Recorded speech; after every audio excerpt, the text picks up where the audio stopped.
Hey Q, we can't hear you, bro. What's up, everybody? Welcome to Q and Code.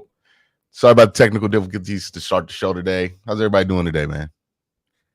Traveling, doing what I can. Y'all see the new setup over here. I'm not Is at the that crib, permanent? so nah, it's not permanent, man. I'm not at the crib right now, but still made it to the show today. Appreciate that. Appreciate that. A lot to talk about today's show. Um, Obviously, Watson tore his Achilles during the Browns game. And there's a lot of fallout, a lot of conversation to be had about this. What are your initial thoughts about like just the injury, the response to the injury, and the conversation around it? I mean, the injury is. I mean, let's just be honest. It's the worst injury that you could possibly have as a professional athlete, but honestly, as a person, to be completely honest, like rupturing your Achilles is one of the absolute worst things that can happen to you. It's an especially horrific injury for players, right? Because they know what that injury means. It's the one boogeyman injury in sports, right? Like it's the ACL isn't the boogeyman like it used to be, at least if you're under 300 pounds.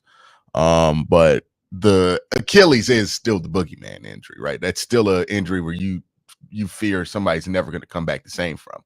And even the people who have come back from that injury, especially the ones who suffer it at the age that Deshaun Watson is another important factor in this. Deshaun Watson's 29. He's going to be 30 by the time he's ready to come back from this injury. Yep. Like we could talk about Grant Delpit came back from this injury when he was 25 or 22, right? Like that's completely different than trying to come back from this injury at 30. So it is a career altering, at the very least, injury. You can tell by how they talk about it, how serious they take that injury, because what they've been talking about, like, yeah, we think he's going to come back. He's going to be like, we know, like, they're talking about this in terms of like they're not sure if he's going to come back, similar like when Nick Chubb had it.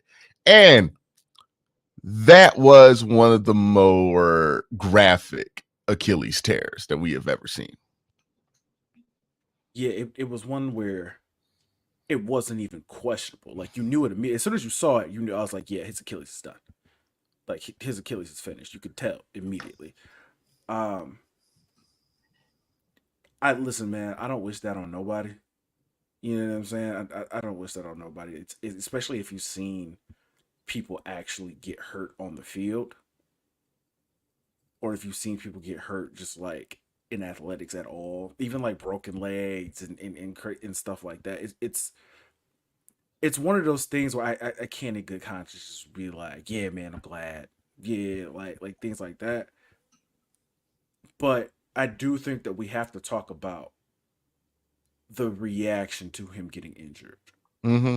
Not even just by, and I know people want to talk about the Browns fans specifically and how, and I want to be clear, some of the Browns fans reacted to seeing him get hurt, but I think we need to talk about the national reaction, the All right. almost universal reaction to him getting hurt. I think that's a conversation that we definitely need to have. Mm-hmm. Because like we could have a conversation about like some of the individual, like the people who were probably the most callous about this at the stadium. But yeah, what do you want to talk about with the national reaction to it? I think the biggest thing that in the about what 36, 48 hours since it happened, he's like it was everybody was celebrating, like everybody was celebrating the injury, and I think that was that was so fascinating to me to see, like not just fans of other teams, but even some people in the national media, like you saw them just like happy that this dude got hurt. And I think part of the conversation we have to have is that this is not a normal situation at all. Like it's not a normal situation at all. I mean, it's just not. It's it's on one hand, it's not a normal situation, but also I think there are some things about it that do make people, when they see this, even if they're not defenders of Deshaun Watson, a bit uncomfortable. And I think that's fair. right? Because the optics of watching somebody tear their Achilles playing football and then seeing people celebrate it, it's just uncomfortable. You know, I can kind of compare it to if somebody you think is a terrible person dies on the timeline. Like there are some people who are going to be on the timeline making their jokes, getting their shit in, and there are going to be some people who just ain't comfortable with that, right? Because it does not feel right to them to do such a thing, right? Like I think James said, kicking people while they're down, amongst many other things. And I do think there is a element of that, like where it's like he already tore his Achilles. Yes, we know what he's been accused of. Yes, there's not going to be a lot of sympathy for him or empathy for him as a person, given what he's been allegedly accused of. But is it necessary to kind of poke and prod on his way? Not like there is a such thing as too far, even with people you don't like, of like how you can behave towards it. And then some people also have the opinion, well, not the opinion, but the viewpoint of like knowing what is allowed to happen to the worst example is going to be what happens to the next person, whether they deserve it or not. And I think that part of it makes people uncomfortable. And I think justifiably so. Like that is a bit of an uncomfortable part of this conversation. Because yeah, this is I think of like the Pac-Man Jones thing where like the NFLPA was like, yeah, let's make this exemplist because we need to punish Pac-Man. We tired of Pac-Man. And then it became a whole big problem for them to deal with for the next 20 years. Like it's one thing. Yeah, this is a special circumstance. This is Deshaun Watson. And on some respects, you can justify it because of what he's been accused of. But I can get where somebody can see this and think this is going to like be something where it's going to be more okay to treat people like this because you just don't like them for whatever reason and find your reason to justify it later. I hear what you're saying. I understand where you're coming from. I'm not sure if I'm there yet. Like I'm not sure if I think that's where this is gonna go going forward. I can understand from a player perspective why they reacted the way that they reacted, why Miles and Jameis and Greg Newsome and all those guys. I can understand from their perspective, like, hey, at the end of the day, he's a player like we're a player. And if you can do that to him, well, what's stopping you from doing that to me? What's stopping you from doing that to any of us? I can completely understand how they can get there. But like I said before, man, Or this is like how the not. bar can drop from like, okay, yeah, Deshaun Watson, 30 plus cases of sexual assault.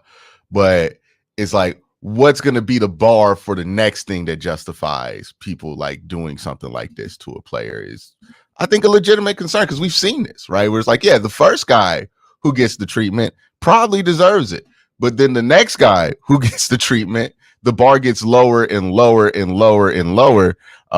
And it's not a comfortable conversation to have because we've all kind of done stuff where we kind of take place in like the downfall of somebody and like celebrate it. It's not a comfortable thing to do. But I don't think we can sit here like knowing how things work, especially on the internet, and act like, okay, this is just going to only be an exclusive thing that happens to Deshaun Watson because he's such a unique case. Because like a lot of the booing that happened in that stadium, I mean, some people were upset about the cases. Some of them, they didn't start booing until he started losing. That's true.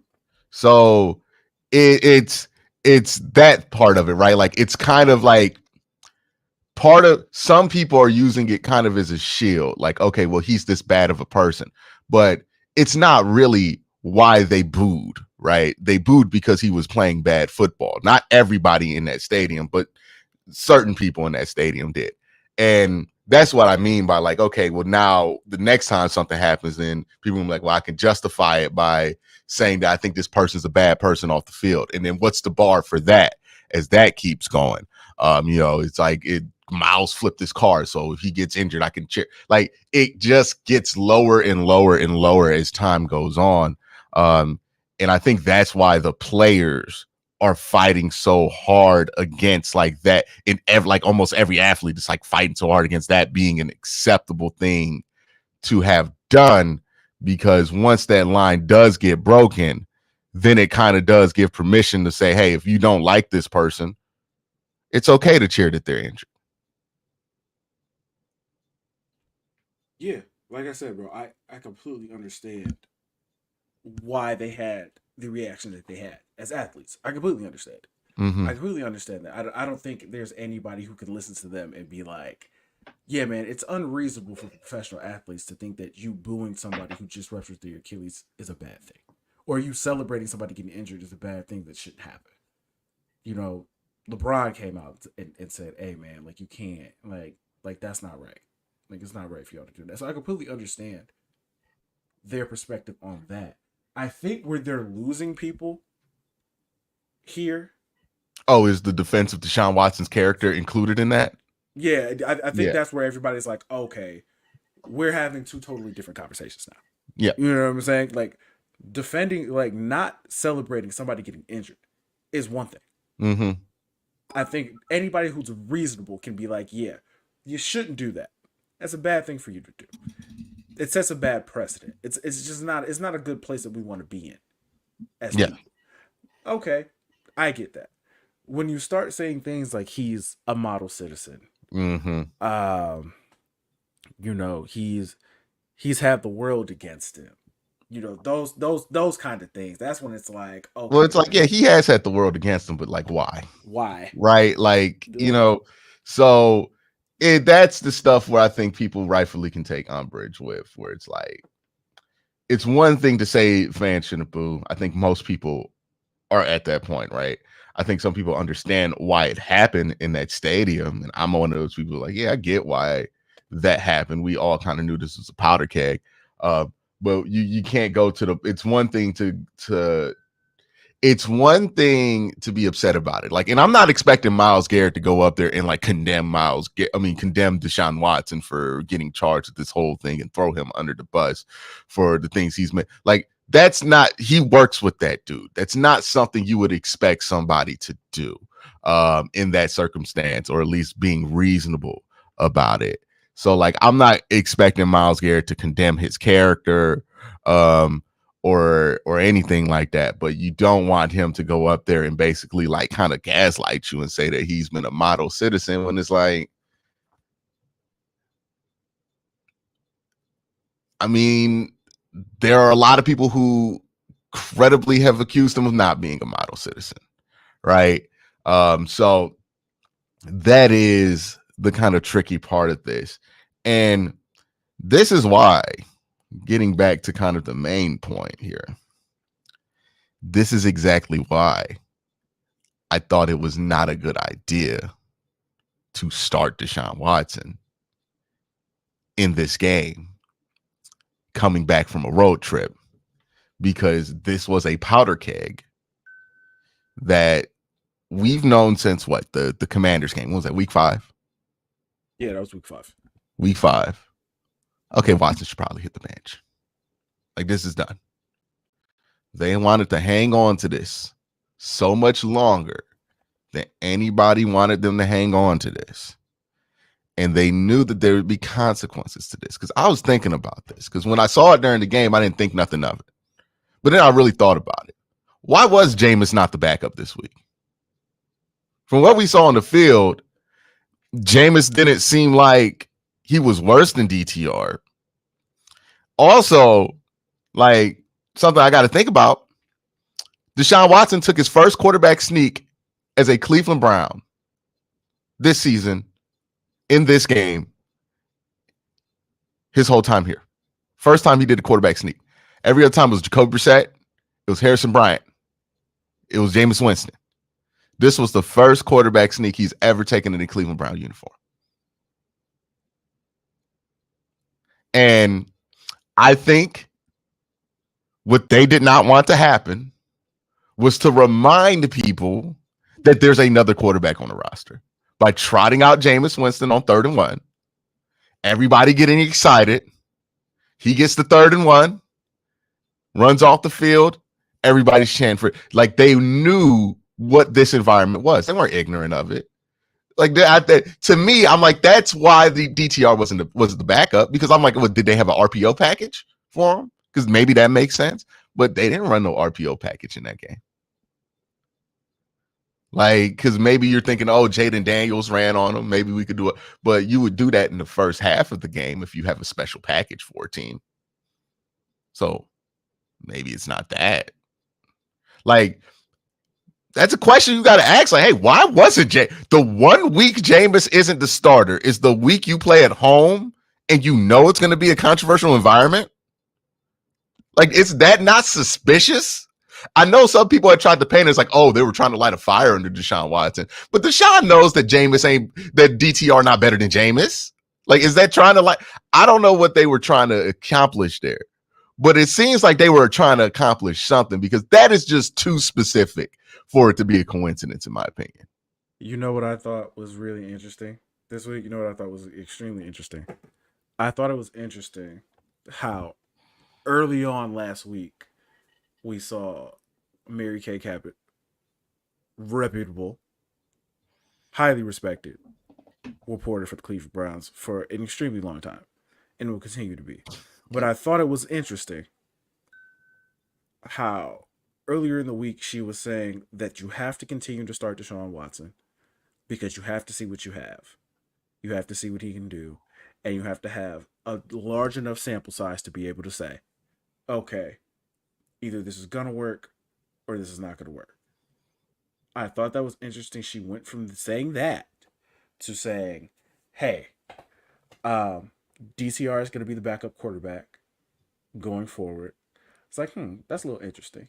She also said that he was going to have a shorter leash going forward. And I said, that's a pretty hard left from where we were earlier. That's a pretty hard left, right? That's a little different. That's a little different. And then saying that they'll turn to DTR to see what he can do for the rest of the season if it doesn't improve. Mind you, we've already had the worst offense in the NFL for the entire time. Mm-hmm. So what that said to me is that the organization knew at some point they were probably going to have to bench this dude. That means you've known for a while that you're probably going to have to start moving on, because when you have the worst offense in the NFL by every metric, and he's the worst quarterback in the league by every metric, any other organization in the NFL would have benched this dude weeks ago. I don't know if any other organization, like I think a lot of organizations would have been caught in the trap of playing this dude that they spent 3 first-round picks and $230 million on.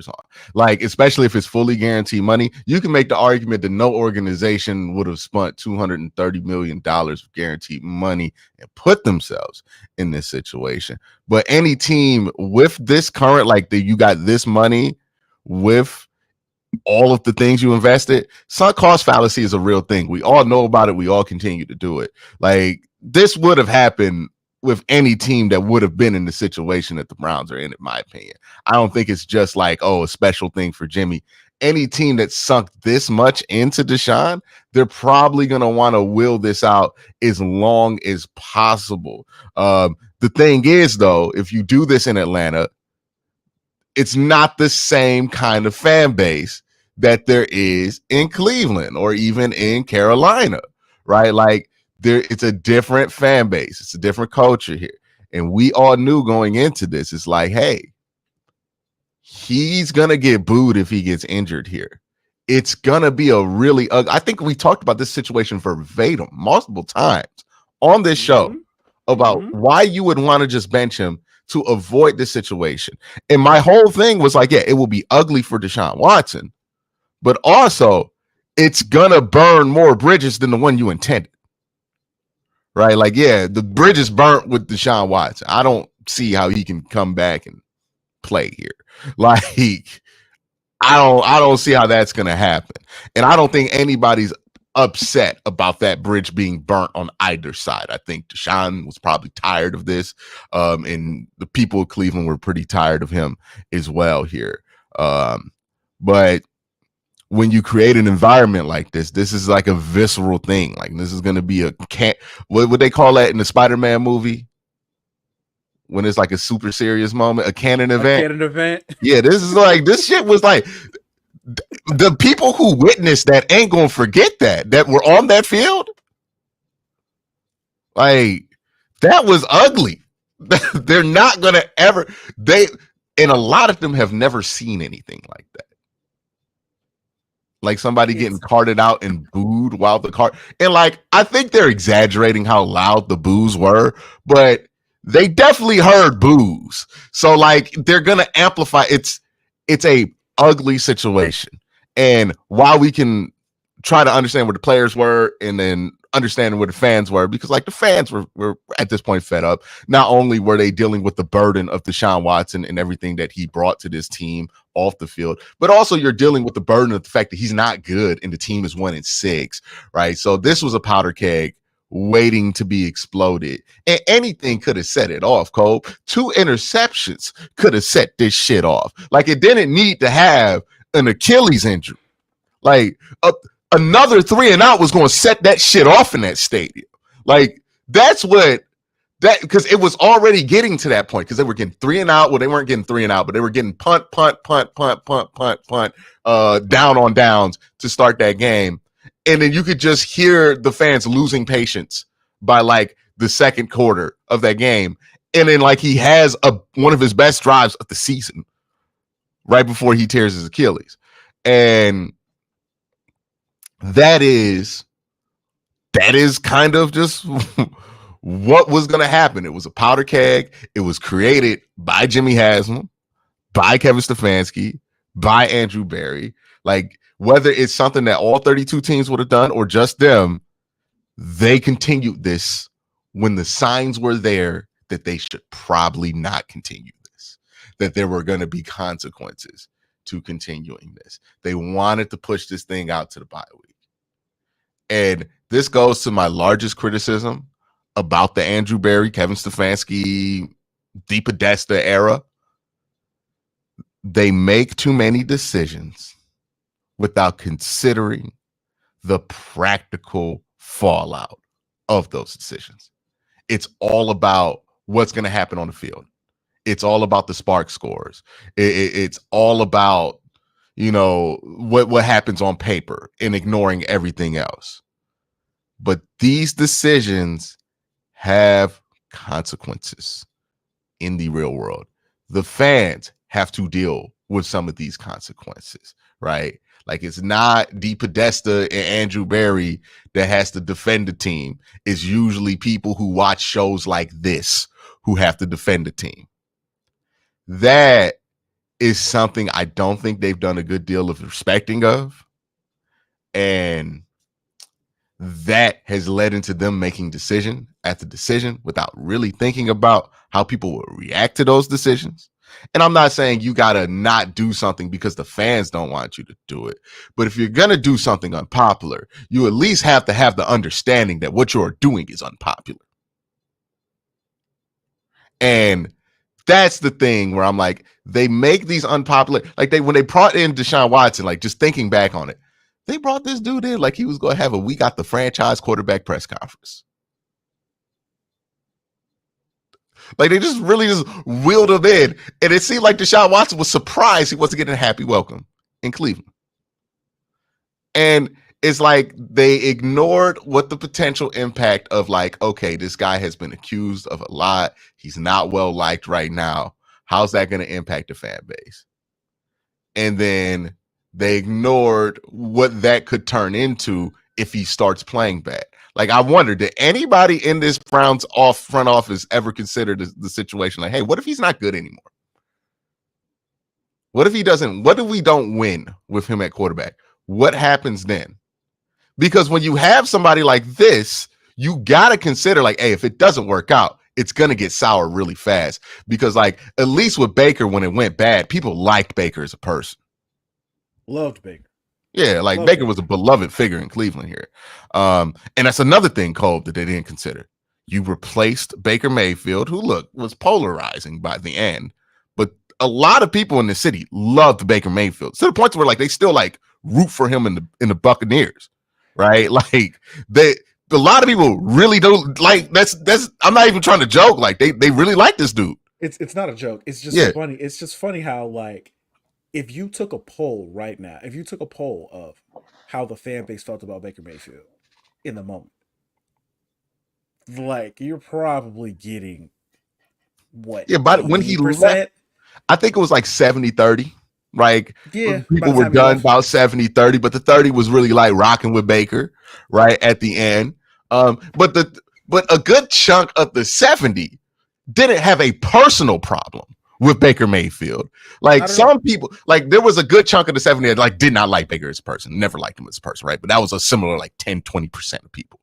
The vast majority of the people who wanted Baker gone at that point were just frustrated with the play, right? Not really like vindictive versus the actual person, Baker Mayfield. Maybe vindictive towards his fans at the time because the Baker Bros were going crazy at that time period, but they're also still trying to get victory laps in. But it is what it is. I mean, like, God bless him at this point. Like, what the fuck? I'm gonna fight with them. I don't get it, man. I don't get it. Yeah, let it go. Let it go. At this point, I'm done beefing with Baker Bros. Like, if they want to get their victory lap in and like live in like the fan fiction of like what if Baker Mayfield stayed in Cleveland, God bless him at this point. We got bigger problems to deal with. I simply just don't have the energy to fight what is becoming a national narrative. Like, it just isn't gonna happen. I just want to point this out. Man. I want to point this out really quick.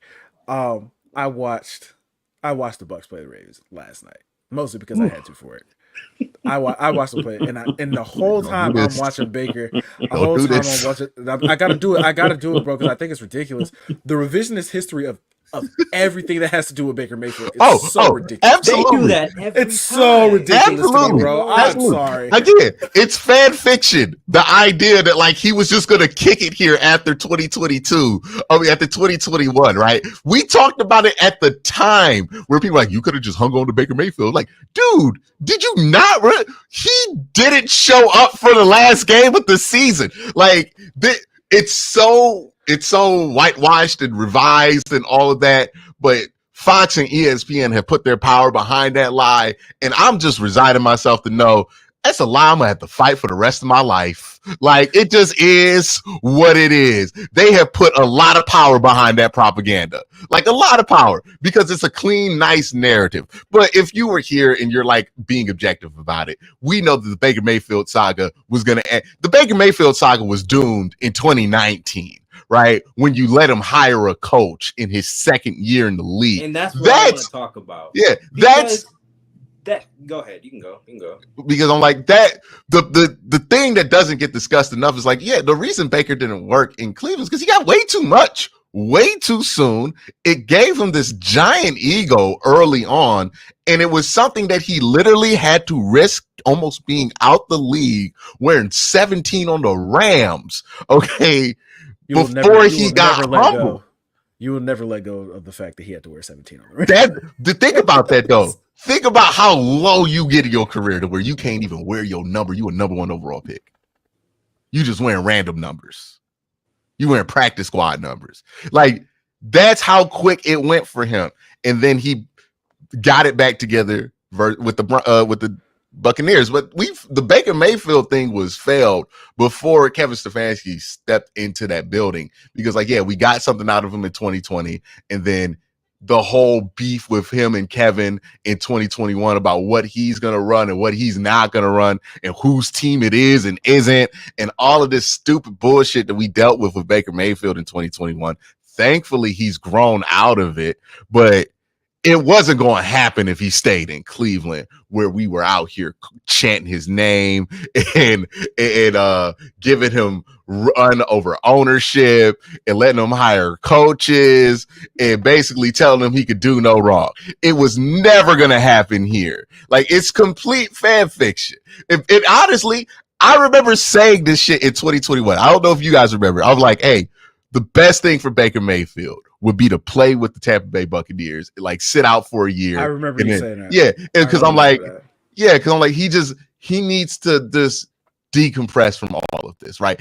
it clearly wasn't just the labrum that made him suck in 20. We can relitigate the whole Baker Mayfield thing and all of this, but similar to like how I bet there's context behind why Brett Favre got traded that we just ignore, right? And just act like, oh man, the Falcons fucked that up, right?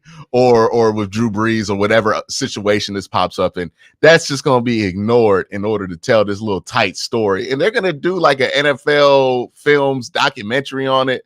And they're going to lie in that documentary. And then people going to grow up with this lie code. And we just going to be angry old people mad at this lie. It just is what it is. But yeah, it's complete fan fiction.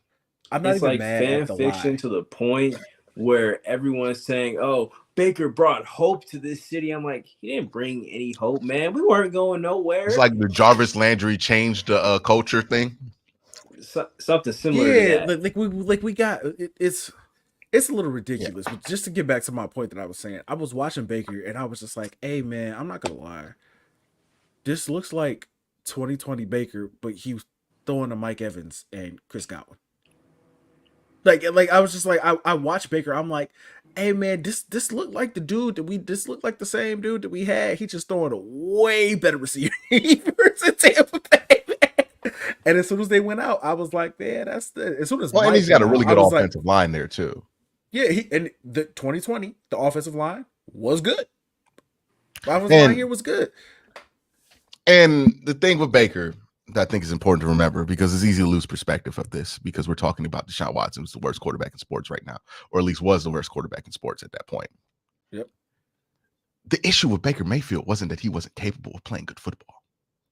The issue with Baker Mayfield was, one, he wasn't consistently capable of playing good football. And two, was he capable of playing good enough football to get you toe-to-toe with Pat Mahomes and Lamar Jackson and all the other franchise quarterbacks in the AFC that you got to beat to get out the AFC? And like, yeah, I'm glad Baker's getting this run in the NFC, but let's be real about this. If they in the AFC, it's not a serious contender situation. We just saw what happened when they went up against a serious contender in the AFC. They got smacked, right? Like the Browns would be that level of team. And that's the exact level of team the Browns were trying to avoid being. Unfortunately, they avoided it. But they're much worse than that level of team right now. like it didn't go at all the way that it wanted to. But let's kind of veer back into the Deshaun Watson conversation, because we did take a detour here at Baker Mayfield, who we don't have an issue with before y'all start. Yeah, I have dropped any beef that I have ever had with Baker Bros. Like, whatever it is, y'all good, I'm good. We don't really got to interact, but this is what they created. Like, this is what Kevin's and I know some people want to give the people they like in this situation a break. And look, I like Kevin. I like Andrew Berry. I'm not the hardest critic on Jimmy Haslam. I give them credit when they deserve credit. I give Jimmy credit for spending money all the time. I give Kevin credit for a lot of his offensive stuff. Like, same thing for Andrew Berry. I think he drafts better than people give him credit for. But at this point, you got to look at them crazy, because they all made the decision to trade for Deshaun Watson. They all made the decision to say, hey, after week 5, we're going to continue to play Deshaun Watson. And they all made all of the decisions that led to that powder keg in Cleveland Browns Stadium, because I'm not calling it Huntington Bank Field, to blow up in the ugly fashion that it did. So, yeah, you can point the finger at the fans, and I've seen a lot of people doing that. You can point the finger at the players. I've seen a lot of people doing that. But let's not get, what was it? Was it the homeboy Vegan always says, this is psyop, bruh. Like, they're trying to distract you from the fact that this seriously, this is literally like, just like, this is first grade psyopathy, where it's like, okay, let's make them mad at the players, let's make the players mad at the fans, and nobody gonna ask why Deshaun Watson was playing in week 7 to begin with. Nobody's gonna ask who made that decision. Nobody's gonna ask, hey man, you knew the fans were gonna boo this man no matter what happened on that football field. We all knew it. We were making memes about it. SpongeBob memes, all the memes you can find. We were literally, were we not? Was this not what was going on right now? Did everybody not see this coming? Like, who is surprised by what happened in the stadium? And that is the thing that they're trying to make you forget with all of this discourse about the fucking players and the fans and them beefing. And I'm like, who put both of these people in this situation? Who put the fans on an inevitable collision course with the players? Because the players were never going to fuck with the kind of environment that was being created for Deshaun Watson in that stadium. And the fans were never going to fuck with what this team was looking like at this point and continue to look like unchallenged. This was inevitable, and they knew it because they didn't put Jameis Winston as the backup quarterback magically this one game. Like, do you know how wild, crazy conspiracy theories have been born out of coincidences not as sharp as that one? Like, listen, they are shameless. The entire operation is just shameless. It is what it is. Even to the introductions, Hugh. And you know what? Introductions. And you know what, it's Cole? Shameless. And you know what, Cole? Here's how I know that they knew what they were doing. Did Kevin say anything about the fans? No. Did Kevin wag his finger at the fans? No, he didn't say any. He didn't say a word about the fans. Because he knew this was a possibility. Okay, he's not surprised. He's not surprised. Man. I get why the players are surprised because you just think that's a line that's never going to get crossed. But Kevin was aware of this because if Kevin was shocked, he would have been indignant up there. He wasn't indignant. He didn't even bring it up. They literally made sure that Nick Chubb's introduction came immediately after Deshaun Watson's. Because they knew it didn't stop anything. By the way, they still booed him. Do they do that every time though? Like, is that like is it like basketball where like they have a set order for this all the time? Or I think that was extremely intentional because multiple people tweeted it out because they were like, "Oh, that's different. That's a bit odd." Okay, yes, that's a little bit odd. Yeah, because you knew what was going to happen when he got introduced in that stadium. Also, another thing that I feel like we're not talking about at all. There's probably like 20,000 Bengals fans there. Wearing the exact same colors that we wear, and I feel like that doesn't get mentioned at all. When the Bengals scored touchdowns, though, like when the thing is, when the Cowboys had fans here, you heard them whenever the Cowboys were doing shit. Same thing can be said for New York when New York was here. Like you heard them chanting New York Giants, all that shit. Mm-hmm. I don't know if the Bengal fans were in there that deep like that. Like 20,000, I think, is a big number. And here's the thing, Cove. This is the kind of thing that can only happen at home because if he had torn his Achilles in Cincinnati, them fans ain't that mad at Deshaun Watson when they gonna boo him while he getting carted out with an Achilles. They just gonna be quiet and do the normal. It would have been nothing. That's why it's only that deep, huh? I think we're giving them a lot of grace right now. I'm not giving them grace. Like, do you really think that they would have booed? Like, this would have happened in Cincinnati? Man, or on a team that's not employing Deshaun Watson to play right now? I think they would have let him have it. I don't think that's the case. Because, like, why would they be? We're only this mad because we've had to watch him play for 3 years and live through this for 3 years. They think this is hilarious. This is another thing that I think is kind of being underrated by some people, not everybody. I think most people acknowledge this. Deshaun Watson is the most hated professional athlete in North American sports. I don't think it's particularly close. Like it's been pretty clear to anybody who's observed this, even like a little bit. I don't think he's been hated. Like this dude. Yeah, people don't like him, but like if you look at the stadium environments with Deshaun when he's been in there on the road, it's just been indifference. Like it was like that when he first got out there and people were booing him. But like outside of Pittsburgh, where there's no such thing as indifference towards the Cleveland Brown, like he doesn't get booed when he walks out there. Like, you know, when he comes out versus the Raiders, it's not like Raider fans are like, oh, screw you. You should have beat it. Like, that stuff was 2022. And after 2022, people stopped really caring that much. Like, I think a lot of people would have just been indifferent about the whole situation and just treated it like an injury. The city, like, the reason he got booed, the reason they cheered when he got injured was specific to him playing for the Cleveland Browns. Like, I think that part of it can't be ignored. Like, the people who wanted him gone the most weren't Bengal fans. Bengal fans probably weren't happy to see him get injured because they probably were like, damn, they might have a better chance to win now. And I'm not even trying to be funny.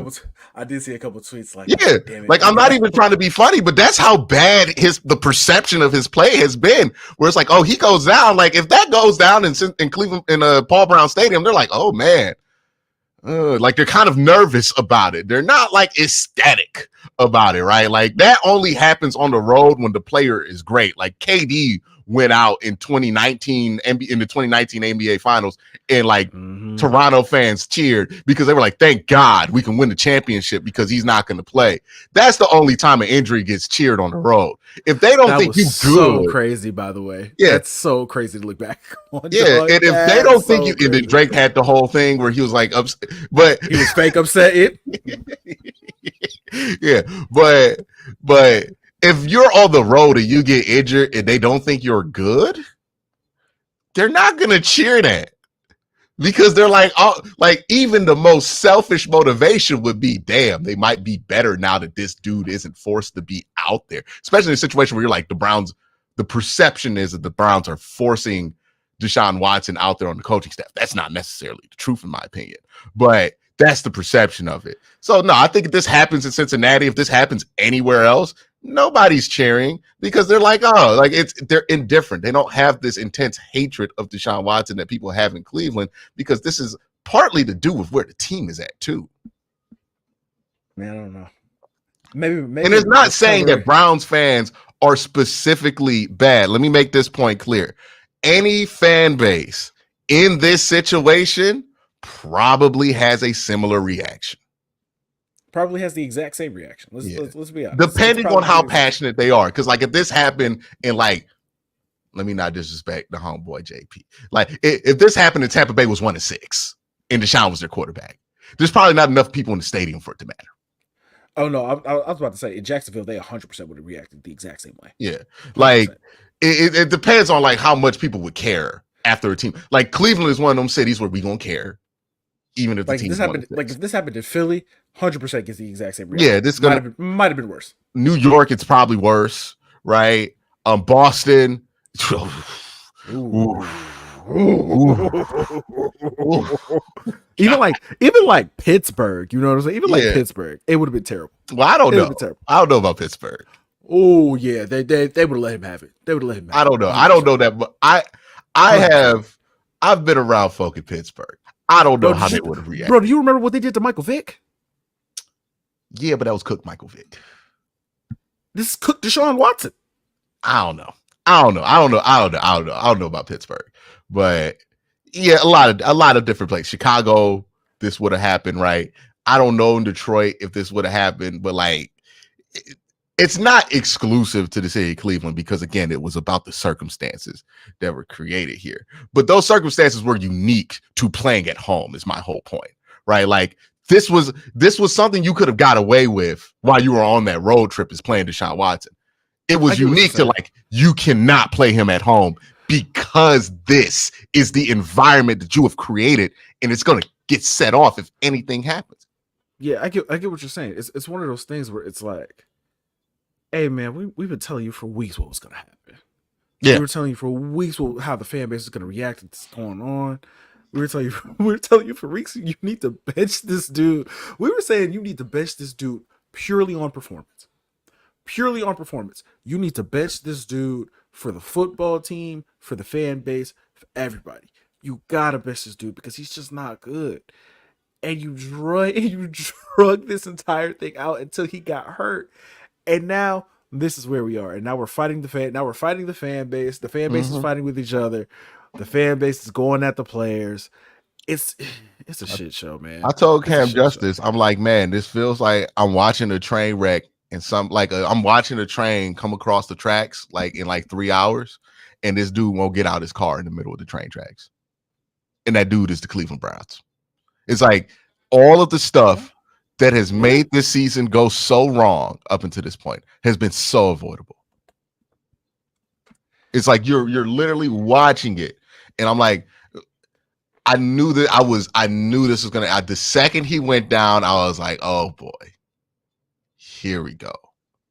This was the worst possible thing that could have happened. The absolute worst possible thing that could have happened. And like it is what it is there with Deshaun and that injury. It's a ton of stuff to talk about, right? Because I think a lot of people have tried to like boil this down into like simple terms and like condemn one side or the other. And there is nothing simple about this. This is a documentary in itself. Yeah. Like this is like if this is a secret-based episode of Beef History or whatever they would want this to be. Like this isn't even a Beef History. Like you got to do the Beef Histories in like 20 minutes. This is John Boy's two-parter, like about how everything got created. Like it's more than a two-parter. He gonna have to spend more time talking about how this got created than how the Reform Party got created. Like that is the level of detail in which John Boyce will have to go into this. Listen, I'm probably gonna be involved in that in some way, in some capacity. I have to be. I want to get a phone call on that one too. I have to be involved in this in some capacity. Whatever happens, I have to be. What happened in that stadium was the culmination of a process that started all the way back in 2016 with Sashi Brown when they started tanking in the first place. And what it was the end of all of that, like 10 years of frustration of seeing if this is going to be the year. And then he pops his Achilles and everything that we built up to since 2016, gone just like that. Like, that's it. That's what happened in that stadium. And honestly, for me, it didn't take until he tore his Achilles for me to know that it failed. It was over. It was already failed before that. And that's the thing.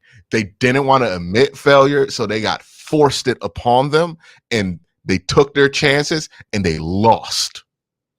This was the worst possible outcome.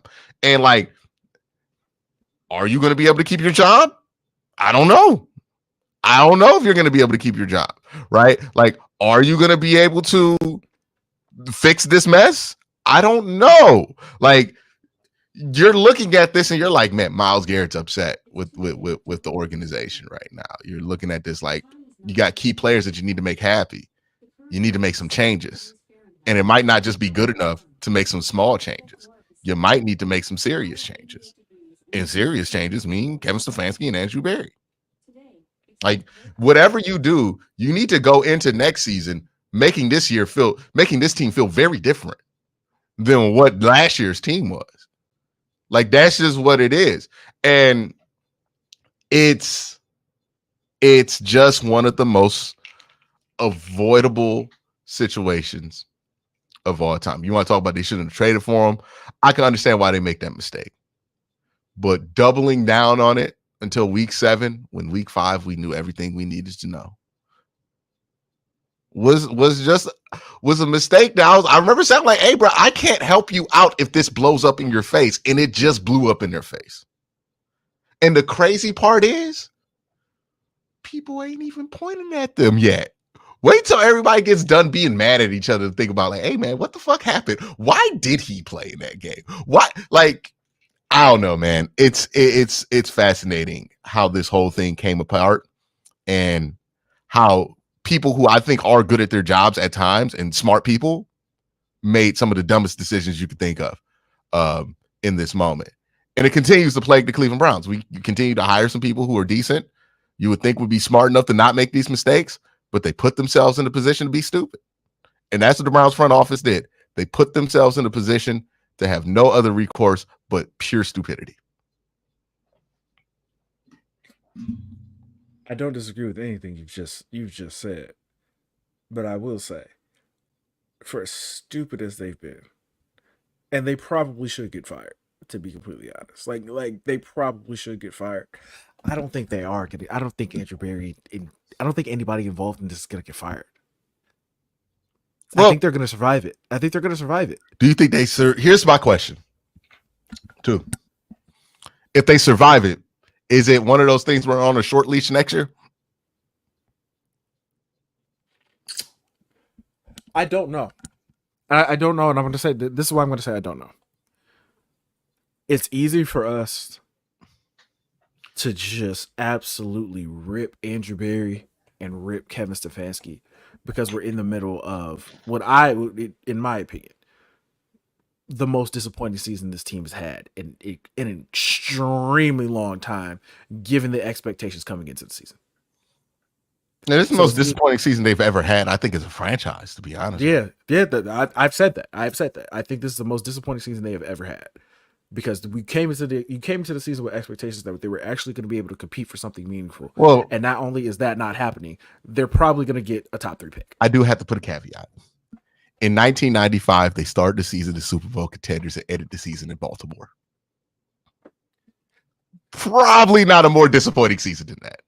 Outside of the team moving. Outside of that one season. You just got to make sure outside of the 1 year the team disappeared for 5 years. Yes. After I apologize to the older Browns fans. There's nothing that is going to be worse than that. Or more disappointing. Right. I will not invalidate your feelings. I apologize for that. Outside of that terrible thing, and outside of 95. Outside of 95 and Art Modell being terrible. This is the most disappointing season this team's ever had. I like since the team came back. It's clearly the most disappointing season they've ever had. With that being said, up to this point, I do think they're going to survive because of the 4 years prior. Like we're talking about a team who made the playoffs twice in 20 plus years, and then the 4 years that Andrew Berry and Kevin Stefanski have been in here. They made the playoffs twice. 2 11-win seasons. Mm-hmm. You know what I'm saying? I can see Jimmy Haslam being like, okay. You just got to make the decision in my mind. Like, are you going to keep them and let them get into another rebuild? Or are you going to monitor them so closely that you might fire them halfway through a rebuild? Because my thing is I don't want to do a half measure. If you don't trust these dudes anymore to do a rebuild, you got to fire them. Like if you don't have unequivocal trust for them to have another 3 years to rebuild this team, you got to fire them. If you trust them and you're going to give them a 3-year period to rebuild this team, draft the quarterback, then do that. I think that can work out. But if we do the thing where we keep them and we fire them halfway through next season, I'm really just going to wonder what the fuck we even did in the first place. Because now we're going to have a draft class, the first time we have a top 5 pick potentially or top 10 pick potentially in years. And the person who made that pick could be fired by the end of the season of that guy's rookie year. That is what I want to avoid. Yeah. So like you make that decision at the end of the year.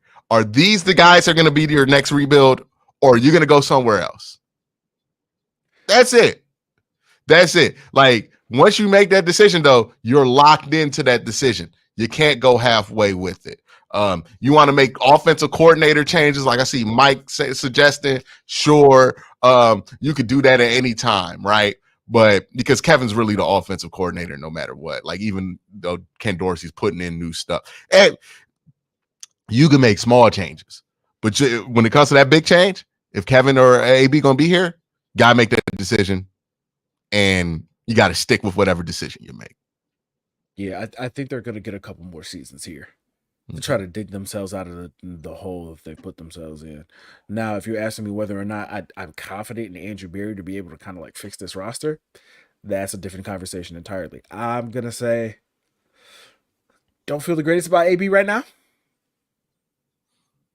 Primarily because the majority of the roster issues are on offense, in my opinion. And he just really hasn't shown me anything that shows that he can fix that side of the football. Well, he came in 2020, like from 2019 to 2020, it was a massive jump in offensive efficiency. And that's, I feel like a lot of that had to do with free agent signings. But he did. But that's still David part here. of his job, though. That's still part of his job, though. But I think when you're in a rebuild, now it's like, hey, man, hitting on draft picks is going to become like paramount here. Well, I mean, it's going to be both, right? Because when they ended 2019, they were rebuilding technically into 2020. Technically. So, like, it's going to be, the only difference is now you have to draft a quarterback more than likely. Or get a quarterback more than likely, right? Okay. Yeah. So we'll see what they do there. But like, I mean, he rebuilt the offensive line and then brought in the pieces for that 2020 offense that was pretty good up until, let's be real here, Deshaun started playing really bad. Like, we'll see what it looks like with Winston in there, but like, some of this stuff kind of follows a direct line of like when Deshaun started playing some of the worst football that you've seen recently. Like when it comes to the offense. They shouldn't be, and I've said this multiple times, they should not be 1-6 right now. Yeah. Because like really even last year with Joe Flacco, I mean, this offense, the pieces that he had on offense felt like enough. And even with Deshaun Watson last year, the pieces that they had on offense felt like enough. Like the only year where it didn't feel like the pieces were enough. I mean, like, I don't want to kick the dude while he's down, but yeah, it's obvious there. Like what went wrong there. I'll just put this stat out here, and this is an amazing stat to me. Curtis, can you be on screen for this one? Because I want to see your reaction to this stat. Oh, here we go. So Jameis Winston played one drive, right? Mm-hmm. DTR played about this whole second half. Deshaun played pretty much the whole first half. Yeah. Did you know that Jameis Winston led all quarterbacks Sunday in intermediate pass completions, intermediate pass attempts, while also having the lowest time to throw on intermediate passing? And by a significant margin, Jameis Winston time to throw on intermediate passing, 2.76. DTR, 3.10 seconds. Deshaun Watson over 4 seconds. I think it was 4.4. Listen, man, we've been saying it for a really long time, bro. If you got a quarterback who can get the ball out, the whole operation might look different. The whole entire operation might look different. In one drive, tripled the amount of pass attempts and intermediate passing the Browns had. You got to give him a shot. You got to give him a shot to play. And I think that's and by the way, here's the crazy thing. Here's the craziest thing about this number. This is a West Coast offense. This is a high-low offense. You should be attacking the intermediate a ton in this offense. But yet we don't. Jameis Winston also has always been a solid play-action quarterback throughout his whole career. I know that I did the perception of Jameis that he doesn't take snaps under center, but Jameis took snaps under center at Florida State with Jimbo Fisher back in the day. So yeah, Jameis has a lot of experience doing it. Like when I look at Jameis, my synopsis of him, I'm gonna do a whole video of this later on my channel. He's basically what if Jacoby Brissett had more confidence and a better arm. I think their arms are pretty similar, to be honest with you. I disagree. I think Jameis has more like. I think Jacoby can be more accurate at times, but Jameis can get the ball downfield more often. Yeah, I think there's a level of, because you're not going to see Jameis underthrow somebody like you saw Jacoby did. Yeah. But Jameis you're also going to see Jameis overthrow guys more than Jacoby did. Like that's true. That's true too. So yeah, to me, it's like a more talented, more confident Jacoby Brissett is the best way to put it. Still kind of same because he's such a goofy athlete that anytime he does something athletic, you don't register it as athletic, but he has those kind of same like, yo, did he just run for 15-yard moments when you watch him? So I feel like sometimes we forget that Jameis was also a number 1 overall. No, the crazy thing about this, Kobe, is not only was Jameis a number 1 overall pick, he was the number 1 overall pick. Like Jameis was a dude you tanked for. Mm-hmm. Like I don't know how young the audience is, but if you're our age or older, I remember my dad watching Jameis Winston as a freshman at Florida State and thinking that's Jordan. Like dead ass. They He didn't lose a told me that. game. They didn't lose a game. He didn't lose a game until the playoff. The next year? Yeah. By the way, that's how old Jameis Winston is. He won a BCS national championship and then played in the college football playoff. First game, I believe, of the college football playoff because they were the morning game, the Rose Bowl, and Ohio State was the Sugar Bowl that year. Yeah, man. Yeah, Jameis. Cooking. Jameis to see some things, dog. But yeah, that's the thing with Jameis. He gonna throw that thing downfield. And I think the Browns really need somebody to throw the thing downfield. And I don't think it's a coincidence. Look, I know the Bengals, it wasn't like the Bengals were playing the toughest defense that they could, but they weren't trying to give up points in that scenario. And Jameis got down the field pretty easily and scored. Now, again, Jameis has played a lot of garbage time football, so he's gonna cook in that scenario. He's a veteran quarterback. But I do think it's going to be interesting to see what he looks like. By the way, if you do play Jameis, we going back to that old thing because that's what Jameis runs. Right? Jameis going. By the way, who runs the deep over Curtis for the Cleveland Browns? Is that Cedric Tillman? Oh yeah, he about to eat. I thought it was. I'm not sure, but hey, dog. Whoever it is, deep over, I'm like, I've been waiting for this. I'm leaving something. Yeah. Look, if you run that deep over on that play action boot, you better. Jameis will throw that ball to you, no matter what. It doesn't matter. It doesn't matter what's going on. You better get ready to run underneath it. Look, I think we're gonna see some ugly moments from this because they've been used to having Deshaun out there not throwing that shit or DTR out there not throwing it. Hey, run under that ball. Jameis is gonna throw it. You're gonna be double covered, and Jameis still gonna throw it to you. Go make a play. Run underneath it. Run underneath it. Like he's gonna throw that ball deep. But yeah, it's going to be interesting to see what Jameis does with his offense because now with the veteran quarterback in there that you feel like is playing at a well up, and like I don't know what this says about where Watson was even before this Achilles injury and why we got to be realistic about what his chances are for an NFL career after it. Jameis got in there, and I'm like, boy, he moves smooth in that pocket.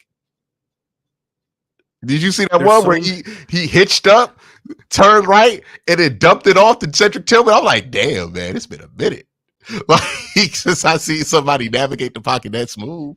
Also, can I just point one thing out real quick about Cedric Tillman? Man, that boy love when DTR get the game. Man. He love when DTR get the game, man. I thought Cedric Tillman had a good game until I looked at the tape.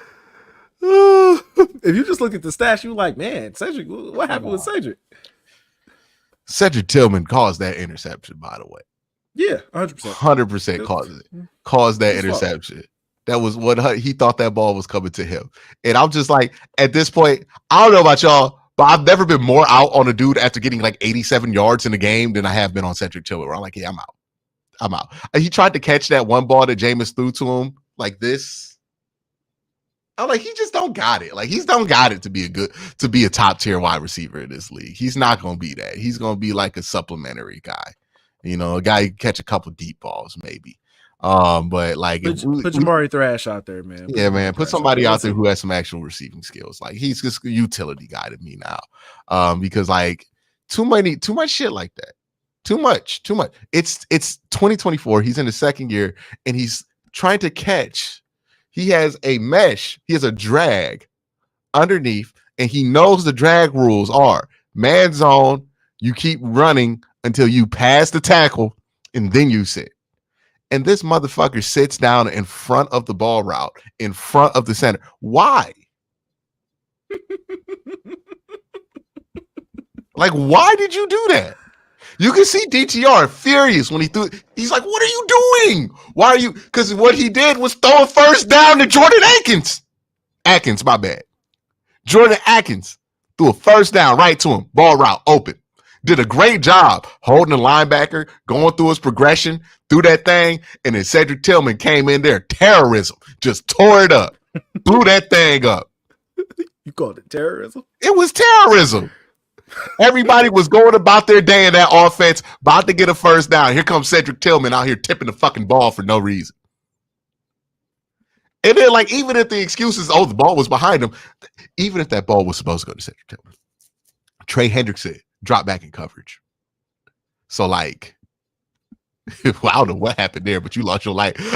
Trey Hendrickson dropped back in coverage, which meant that, like, you knew that ball would have to be behind you if it was going to be thrown.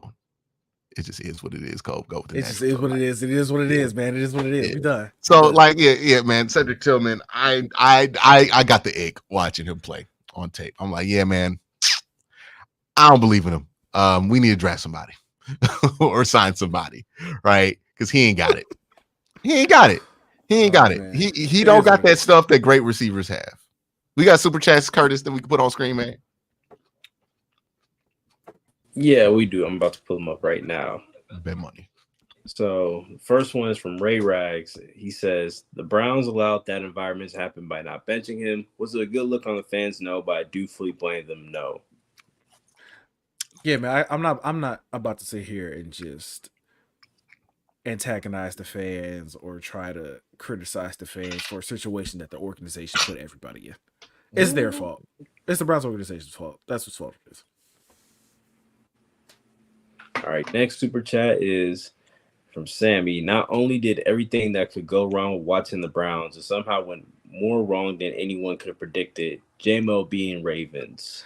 I mean, hey, if Jameis beats the Ravens, Jameis playing well is only going to. Hey, would that make you happy or mad? Because I've been thinking about that. It's going to make me angry. If Jameis plays well, I'm just going to be more mad at the organization. So it's like, oh, okay, so you knew that we could have a better season.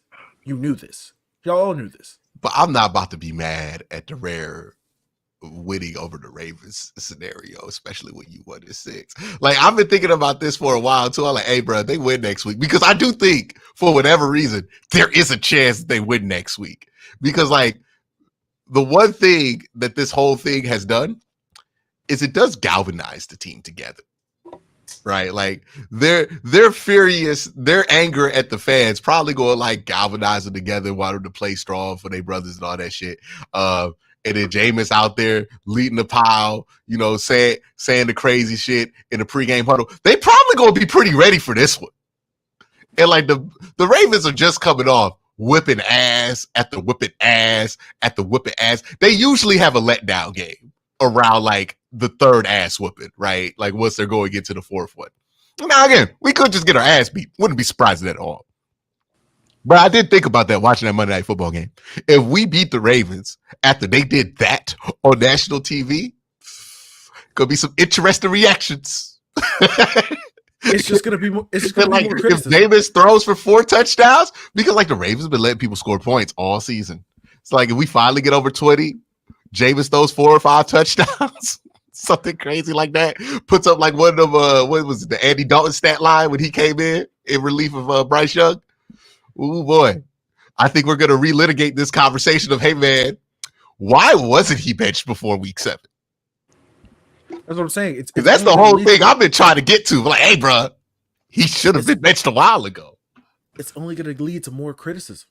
It's only going to lead to more criticism because everybody's going to be like, oh, okay, so all these one-score games that we lost with the worst starting quarterback in the NFL, and then Jameis comes out here and throws 4 touchdowns, we're going to be like, well, what were you doing? They go like 6-3 to end the season, but somehow ended like 7-10 or something like it's going to be infuriating.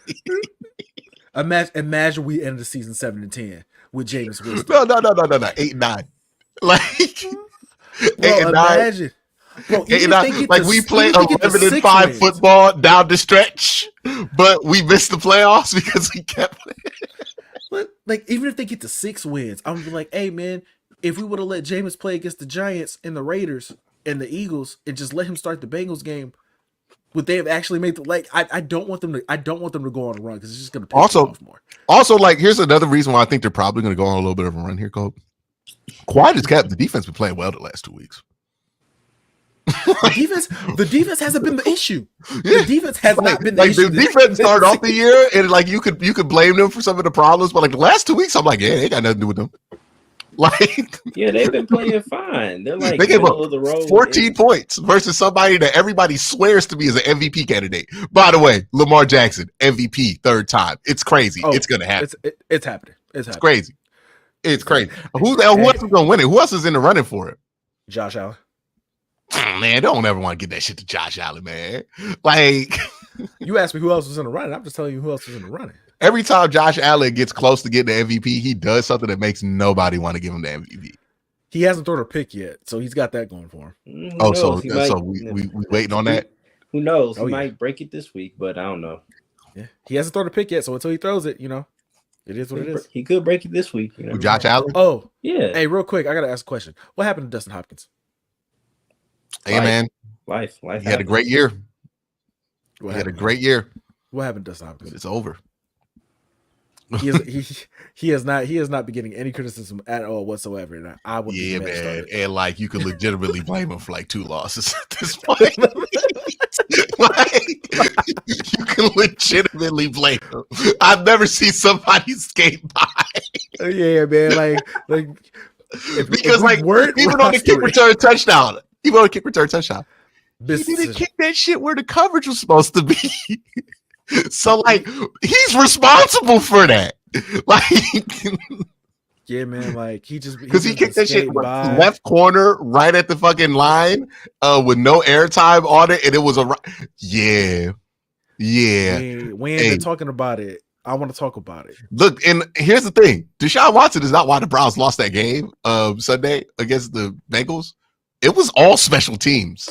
Yes. 11 missed point opportunities by special teams in that game. A touchdown, field goal, kickoff return, a field goal missed within 50 yards, and then an extra point missed. Now, they got that extra point back with the 2-point conversion, so if you want to call it 10 points, we can call it 10 points. But if you're -7 from the point total of Cincinnati and you add 3 to the point total of Cleveland, Curtis, tell me if I'm wrong here. Did the Browns win that game? Probably. Yeah. But if Cincinnati scores 14 and the Browns score 17, I believe we win that game. Yeah, man. We got to start talking about the kicker at this point. Had a great season last season. Love everything that he did. He was damn near perfect. Honestly, arguably one of the best. The only reason it hasn't mattered as much because the team's been so bad that hasn't cost you anything, really. You don't feel like you've lost anything because of it. But, hey, dog. I see you. I see you, Dustin Hopkins. It's over. It's over with. They extended him too. Hey, bro, watch it. Look. UFL kicker season. Whoever's the best kicker in the UFL next year, take that motherfucker because that seems to be a strategy. Okay, like the best kicker in the UFL is with Jake Bates out there eating in Detroit. Listen, man, Jake Bates took somebody's job. And I don't even think they was bad at their job. Like, didn't they have like Matt Prater out there? I think they had Michael Badgley as their kicker. Then Michael Badgley got hurt, and then they signed Jake Bates. And Jake Bates has been because he got signed in preseason, right? I think so. Yeah, he made the roster. Like he won the competition. Look, man, all I'm saying is this: Dustin Hopkins, you no longer have the worst quarterback in the NFL to hide behind anymore. I'm watching you, buddy. We just got like the third worst record to hide behind. that he is contributing to.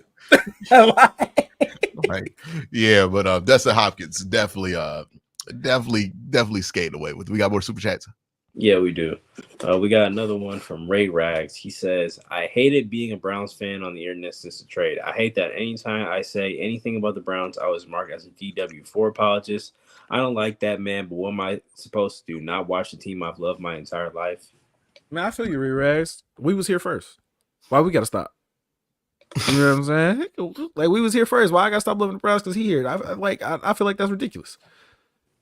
He's gone now, so it don't even matter. It is what it is. Mm-hmm. All right, we got another one from Ray Rags. Cole, if the Browns offense goes to like a 12-17 without Watson on the field for the rest of the season, do you feel differently about AB? I'm not gonna lie to you, bro. That is such a difficult question to answer. That's gonna. First of all, I don't even know if that's possible for them to even get to that kind of level of play. You know how good they would have to play. But they will if have they to play do, lights out the entire year. The worst They they would can basically get have is to the be the what? best offense in the NFL for the but rest of the season. to answer Ray Rack's question, if that was to happen, it would make me furious. It would make me furious because then you know you could have done better. You could have done more. But I do have to ask this question. Ask the question. He did put together a top 10 offense, though. like if that is the case, then it's like, oh man, maybe he good at his job. It's just, he just made this one decision that seemed to get in the way of all of this. Like, it's like, what do you do with that? Like, if Kevin Stefanski gets his offense, like, to, let's say, for the second half of the season, they're a top 10 offense. Yeah, you shouldn't have kept Deshaun in that long, but boy, can you coach? Like, that is going to be coaching yourself out of a problem. Like, it would basically reinforce what everybody had been saying beforehand, which is basically like, but would it matter? Man, like, hey man, it was him. It was, and I honestly, Q, I honestly think that would matter. I think that would matter a ton. Would it matter for Kevin? Because it's like, are you going to fire the dude who is clearly capable of all this? Or are you just going to think to yourself, well, we're never going to trade for Deshaun Watson again? So it would be easy to blame all of this on Deshaun and just keep it pushing. It really would. It really would. Yeah. That is the whole like contradiction. Well, not the contradiction, but the conundrum of this whole thing, which is, hey man, don't know what you're supposed to do with this. Like, because if they ball out, people gonna be furious because you basically ruined this season. Hanging on to Deshaun. But you didn't have to. This is the thing though. If they finish the season strong, it's gonna be like, okay, look at all these one-score games where we couldn't score 20 points that we would have won if we just had a different quarterback. Let us go get a different quarterback and we can fix everything. And they're going to have legitimate things to point to because they've been here for multiple seasons now. And they could say, hey, look, man, if you just give me something, if you give me somebody who's not literally the worst quarterback in the NFL, we can. Bro, if they go 8-9 to finish this season or any better than that, right, that can happen. This fan base is going to be excited by the end of it. Like, which is going to be like, we're just going to be like, yeah, man, let's give us a whole season of Jameis Ball. They don't even have to play that well. I'm serious. If they got to 6 wins with Jameis the rest of the way, like if Jameis Winston wins 5 games, that's going 500, like, okay, right? Because we got 10 games left. Yeah, so if they win 6 games, they're going to be like, oh yeah, we just need a different quarterback. We need a different quarterback. We'll be fine. And you're not even gonna be able to argue against it. Like, you're not. But they did keep the dude in. Like, it is. Bro, what are you eating? Grapes. Oh Lord. But what's wrong with eating grapes? What's wrong with that? Nothing. Just smacking all loud, man. That's all I'm saying. Oh, my bad. Grapes. Yeah, and I did yell at Curtis. Hey, exactly. You get on me. You smacking grapes into the microphone. Come on now. You was eating them chips loud as hell. Though, I was hungry. You was grabbing them from the bottom of the screen. It was popcorn. You say he a hypocrite. You say he a hypocrite, Curtis. You saying he a hypocrite? Yeah, exactly. But we ain't gonna talk about that. Wow. I know what burner account you are.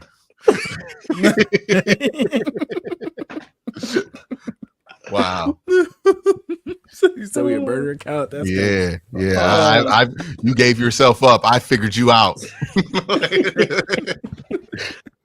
We got more super chats. More super chat. This ain't like money or anything, but someone says get Domo on the show. Absolutely. That is Domo. That is Domo actually who said get Domo on the show. No, we are not getting him on the show. Yeah, no, I'm good. I'm cool. There was a time, but I'm good. Nope. That bridge has been burnt. Like, yes, that bridge has been burnt. Like, that bridge has not only been burned, he blew it up. No, we good. Yeah, I'm good. We good on that. There's no more super chats. Nope, that is it. Hey, Curtis, stay on screen. Don't you leave. Don't you leave. I'm not I Don't you leave. leave. Why can't he What I do? leave? What I do? No, he can't leave. You know what we're gonna talk about next. I don't care what the title says. You know what we're gonna talk about next. Oh my god. Oh, you know exactly what we're gonna talk about next. What is Oh going on? Lord, have mercy. We talking about the Shedeur Sanders era. It's here, baby. No. We saving that for the end of the year. We saving that for the end. We saving that for the end of the show. End of the show. No. Come on. Curtis, No, right no, here. no. Curtis, talk to me Curtis about gonna be Colorado. here at the end of the show. Talk to me about Colorado, Curtis, real quick. Curtis, You been impressed? Curtis, You been you don't impressed, have to do Curtis? this right now. You been impressed? I don't have to He's do burning.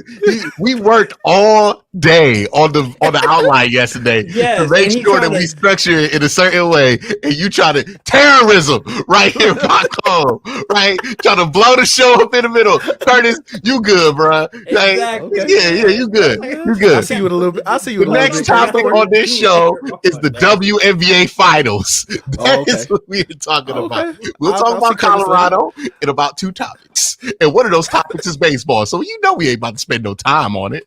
Like, let's talk about WNBA Finals, man. Now, I only got to catch the last 2 games of the finals because their TV contract with ESPN is terrible. Yeah, Right. It's horrible. Yeah. And I think I heard something where their player association opted out of that collective bargaining agreement. So hopefully that means they get a new TV contract that puts them in better spots, better times, because they don't get the best spots and times, even though there's clearly interest in there. I think there were over 1 million for like every game of the WNBA Finals this year. There's no reason we should be hiding these games on Sunday if you're ESPN. But that's the decision that they make in Bristol. Now, Game 5 of a WNBA Finals, and this thing went into overtime. This shit was crazy. It was crazy. intense, and Sabrina Ionescu, all time, beat the Charge All-Stars. Beat the Charge All-Star. Hey, by the way, Curtis beat the Charge All-Star. Hey, listen. Hey, no, we gonna talk about it. We gonna talk about it. Curtis messaging us talk about he gotta leave in like 5 minutes after I called him out. You not low, bro. Yes, You not I did. slick, Beat bro. the charge, Curtis. Beat the charge. Beat the charge. Get out. Oh, well, you ain't want to Get talk out about on an Shedeur. exemption. Beat the charge, Hey, Curtis. Hey, real quick, Curtis, before you gotta go, since you gotta go in 5 minutes, real quick. I'm gonna ask you one question, bro. I'm just gonna ask you one question. Do you believe now? Don't answer that question. Do you believe now, Curtis? Plead the fifth, Do Curtis. I am your lawyer. Do you believe? Plead the fifth right now. Do you Don't answer that question. Don't talk to the police. All right. Don't answer that question. Do you believe now, Curtis? Do you believe now? My lawyer will take my lawyer will handle it. Okay. If you say no, if you plead the fifth, Curtis reserves his right to not incriminate himself. I will in say moment. this: they'll get to a bowl game, but could they win the Big 12? I don't know. Maybe, but I don't know. Maybe, but we'll see. Okay, we moving in the right direction. I give them applause. They beat Arizona. Good job, Colorado. I applaud you. That feels a little sarcastic, man. Like, I was trying to say, I thought they played well. Oh, you went from an open hater to sneak dissing, huh? You sneak dissing now? That's what we doing? They played well. okay. You're an open hater. See, this is just badgering the witness. Okay. Objection. Listen, we not in court. We not in court. I see you for what you are, Curtis. It's cool though. It's cool though. What? I get it. Hey, what does that mean? What does that mean? What does that mean? Whoa. What does that mean?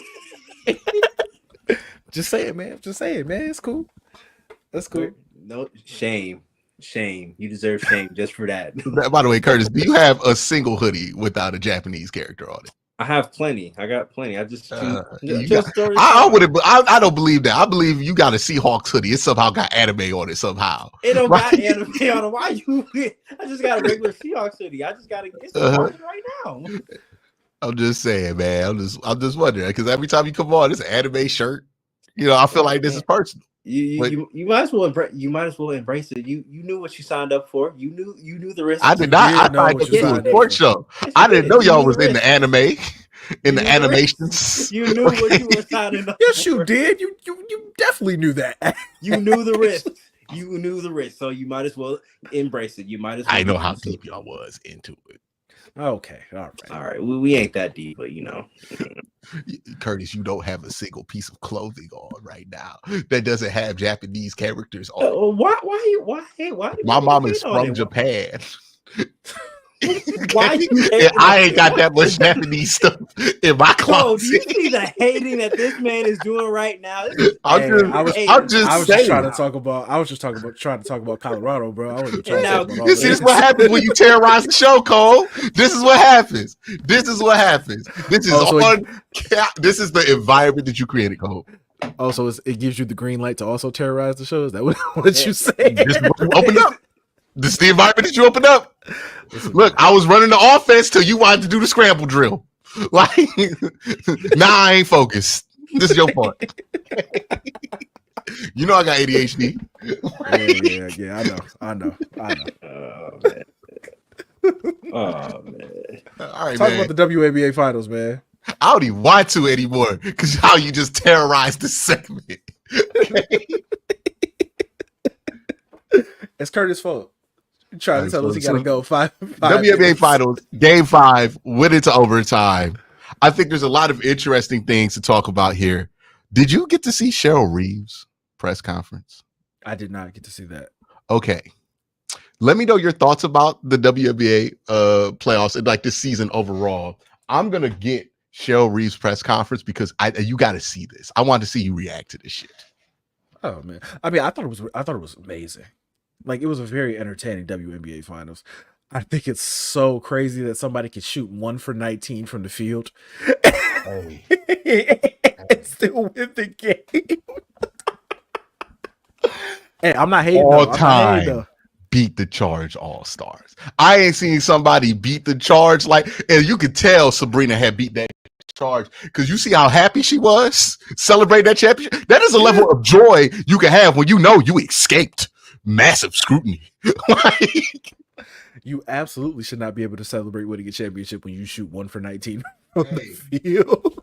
Hey, who's the one? It's that one video of like somebody beating the Charge. You can just see the elation on their face. They're like, yeah, they probably did it too. Like, I'm like, you was guilty and you got off. That's crazy. Hey man, it is what it is. It's not your job to prove that you was guilty. You know what I'm saying? It's not her fault they couldn't make her pay for shooting 1 for 19 from the field. It is what it is. You know what I'm saying? It was a nasty 1 for 19 too. Like it was a disgusting 1 for 19. Some of them shots weren't even close. Yeah, she got so many open looks. And like the thing is, she was a killer the whole WNBA Finals. It did like in this moment, the last 2 games. And you know what happened in the end of Game 4, right? What happened?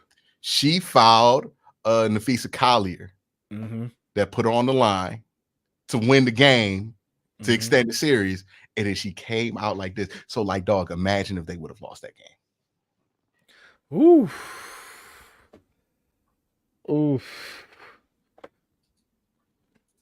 That would have been one of the ugliest, and I'm telling you, ugliest fallouts. Like, Angel Wilson got clowned for losing in the playoffs at the end of this year. It would have been nothing compared to what they would have done. It would have been so much worse. So much worse. Somebody said I got a Goku shirt somewhere. That's hilarious to think about me in a Goku shirt. Like, no, the funniest comment, somebody said you were rebelling against your heritage.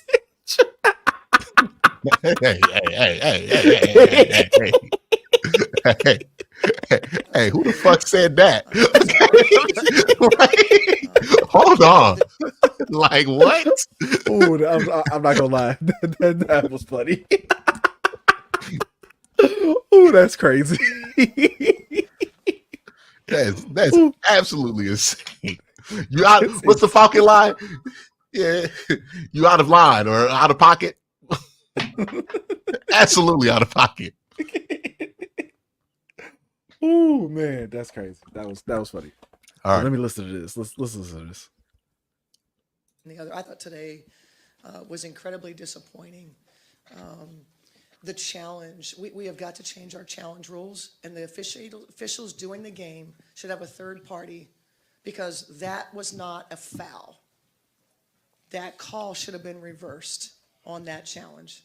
If we sent that clip in, well, first of all, Nafisa Collier, the number of times that she's held, et cetera, and there's nothing down that end, right? Which we, it's kind of, for whatever reason in the series, that was kind of the way it was.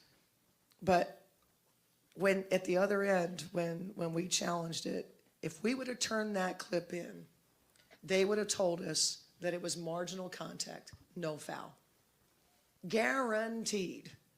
Guaranteed. Ooh. So when you review Those Charles Barkley. parameters, this ain't even the viral part. but the three people that are on the game need a third party to let them know, because that decided the game. That decided the game. And I know all the headlines will be Reeve cries foul. Bring it on, right? Bring it on, because this shit was stolen from us. Bring it on. Ooh.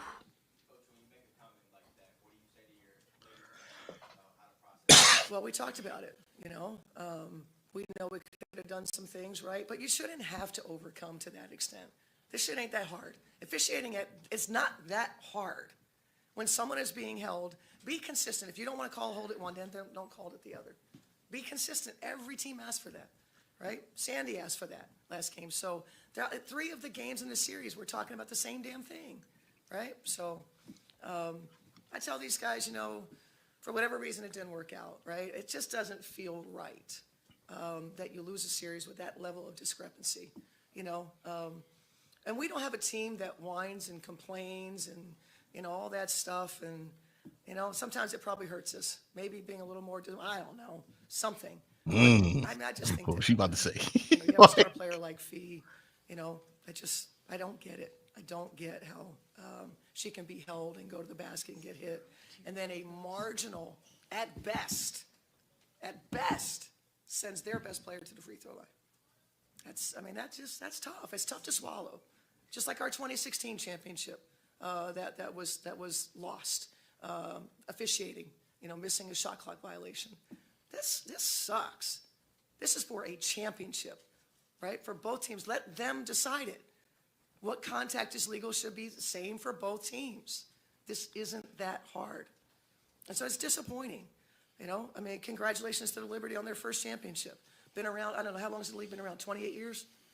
It took them 28 years. Congrats to them. We were that close to our 5th.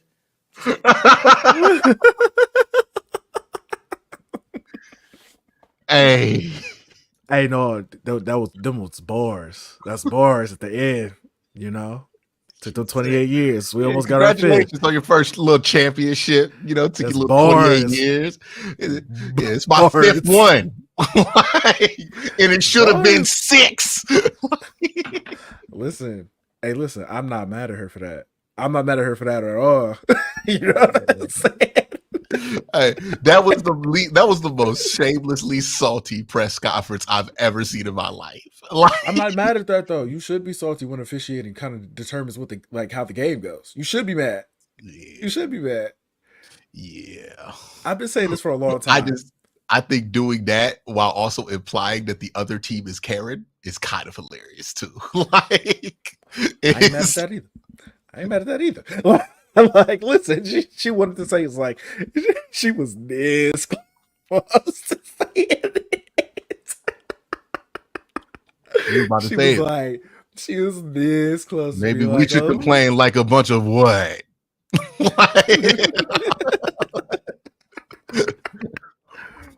It's like, we got a little bit. Nah, you know what? Never mind. I was like, no, go say it. It's the kind of thing that, if this happened in the NBA, it would not be fun because people would take it the most serious and talk about respectability, politics, and all of that shit. In the W, it is fun because we could just be like, yo, dog, that was amazingly salty. That was the most salty press conference. It might be look, you could be salty and be justifiable in your salt, but let's not lie about what that shit was. Preservative level salt. You put that press conference on some meat and it'll last a couple extra weeks level of salt. She was livid. Do you hear me? She was livid. Hey, bro, what did she say in private? I don't even want to speculate on that. I don't even want to speculate on that for real. Because I've never seen somebody that angry at a press conference and that transparent about it. So like, yeah, the headline's gonna be Reeve cries foul, but I'm about to cry foul. And then this is like, yeah, they got 1 in 28. Bitch, I got 4. It's crazy. Bars. Crazy. She basically said the And rest then had to she help you tried to get one. back. Like, she went back and tried to get back one from 8 years ago. Did you see how she slipped 2016 in there? Listen, I ain't forget. She You like, took yeah, that one from me too. yeah. Y'all stole one. Y'all stole one from us. Stole 2 from us, technically. Yeah, this is the second time. Second time, you know what I'm saying? And like, look, I think some people feel the way that they feel about this because like they don't understand the context is. But like the Minnesota Lynx are one of the most winningest WNBA franchise. Imagine if the Yankees manager was out here talking like this. Like He might it be. will lose its charm real quick. He might be soon, you know what I'm saying? He might be. Yeah, you know what I mean? Like, oh yeah, man, you know, we're always getting screwed. A 4-time champion, Cheryl Reeve. Like, that is the crazy part about this. This is a 4-time champion. Talking about I'm always on getting screwed. And it sucks because I'm like, I know people could be mad at her because she wins all the time, but like, dog, it does kind of feel like she got screwed. Hey, it was a tough call. It was a tough call. It was an absolute tough call. There were a lot of fouls not being called on both sides, though. Like in that game, like there was at times it wasn't consistently called. Like there were physical stuff that was being let go for the Minnesota Lynx. There was physical stuff being let go for the Liberty. But yeah, I can understand why she's frustrated. Yeah, it's With that especially level when of it comes assault. at pivotal moments of a game. Yeah. And I think that's what frustrates. But coaches the but most. I'm It's not like, about come to sit on, here man. and act like this seems like somebody who's just reacting to being frustrated. When you bring up 2016 out of nowhere, hey, you might just be like this. Like, Hey, man, that's somebody who hate to lose, and I'm not gonna Yeah. lie. I Like- want my coaches to be like that. it would get old though. It would definitely get old fast. It's one of those things where you see you like, but if you live with it, you like, hey, bro, this is getting old. Like always, like the grievance, it gets old fast. But yeah, hilarious. That was hysterical, bro. That Yeah. was hysterical. Hey, bro, I can't wait till Caitlin Clark sign over there. Oh, they're gonna be unbearable. Oh They gonna be yeah. unbearable. Oh yeah. You gonna be sick of it, Cove. You gonna They be gonna be sick of it. unbearable. Imagine she out there crying about how Caitlin Clark got fouled. Like, They gonna be unbearable because they gonna win a ton too, though. I want to be clear about that. They gonna win. They gonna win. they're a gonna ton. win like 8 championships. That's why it's gonna be unbearable. Yeah. You putting Nafisa Collier with her? Yeah. Yeah, Woo. they gonna win a ton. They gonna win all the time. And you gonna get somebody else to sign. Like that you get the water bottle. Oh, it'll be nasty. It'll be disgusting. It'll be dubs. And they don't seem like the type of people who had to win it well at all. Like they seem like pretty insufferable winners. Like, to be honest. Because that's a crazy thing to do. Shout out to Liberty, though. Shout out to The Liberty won their for first champion. You know how mad you be? The Browns won their first champion Super Bowl, and then like who would be like the Cowboys coach out there? Like Mike yeah, McCarthy. not Mike McCarthy. Who could do it? I don't think anybody in the NFC could do it. Kyle Shanahan. Nah, but he ain't won shit. So you can't. I thought you was talking about just being salty. Yeah, like who's won enough? Bro, you know how bad you be if somebody tried to do that to the Browns. Browns with a Super Bowl. They're like, yeah, I'm glad they won. They won a little Super Bowl. I'd never forgive them. I got 4 of them while we try to celebrate, just trying to bring the mood down. Like that's pure hated. Like that. Oh, like if the Browns beat the Chiefs in the AFC Championship game and Andy Reid just start going off, I'd be like, oh no, Travis Kelce. Like I'm glad they got that one. You know, Travis would do that though. Travis high key would be happy. Travis would just be really quiet. Like, They're like, Travis, how do you feel? It's like, yeah, man, it sucks that we lost, but if we was gonna lose to any team, you know.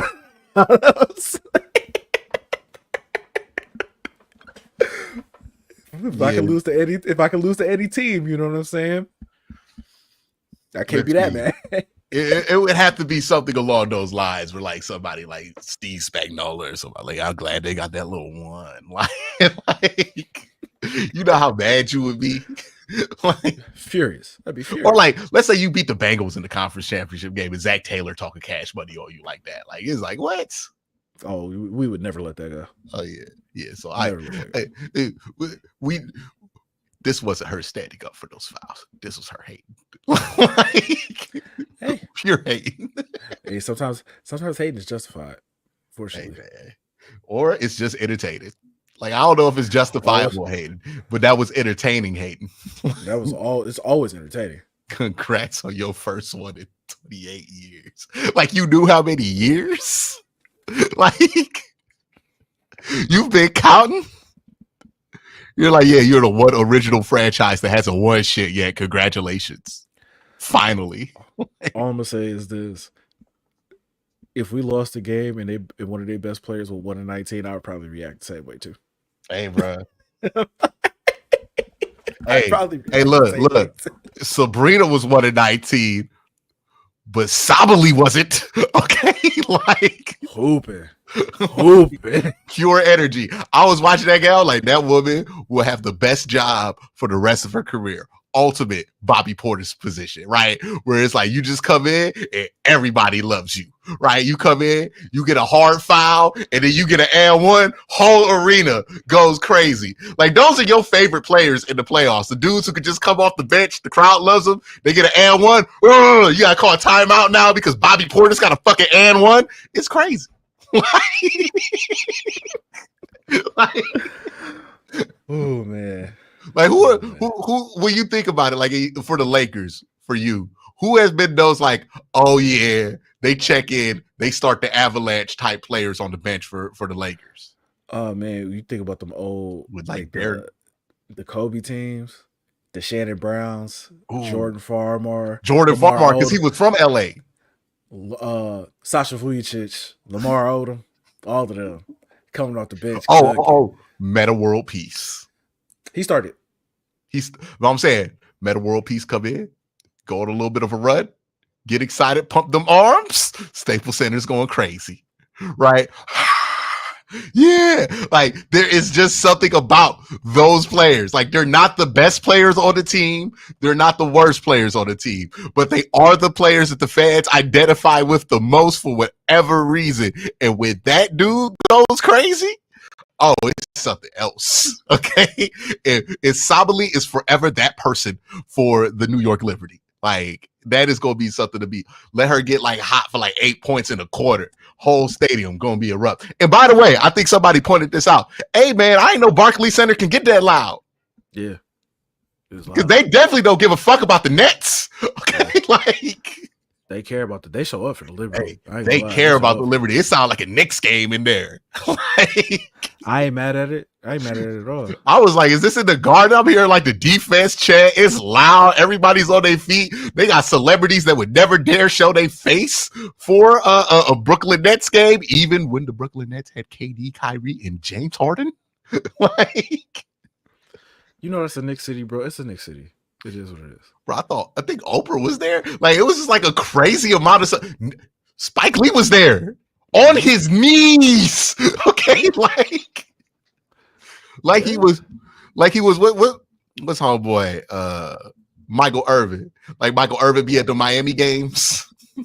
Hey, Michael Irvin be at the Miami games having a blast, bro. Bro, I feel like they be having these close ass games at Miami just to see Michael Irvin stress out.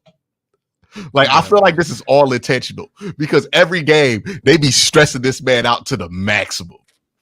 He dapping everybody up, hugging everybody, chewing the fuck out of his shirt.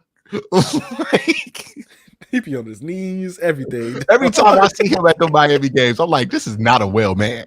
Like, this cannot be a healthy person, right? Yeah. Like, this is not a well-adjusted individual. This is not a well-adjusted individual, man. But you know what? I don't blame him. He loves the team. Hey man, that's crazy. That is absolutely crazy.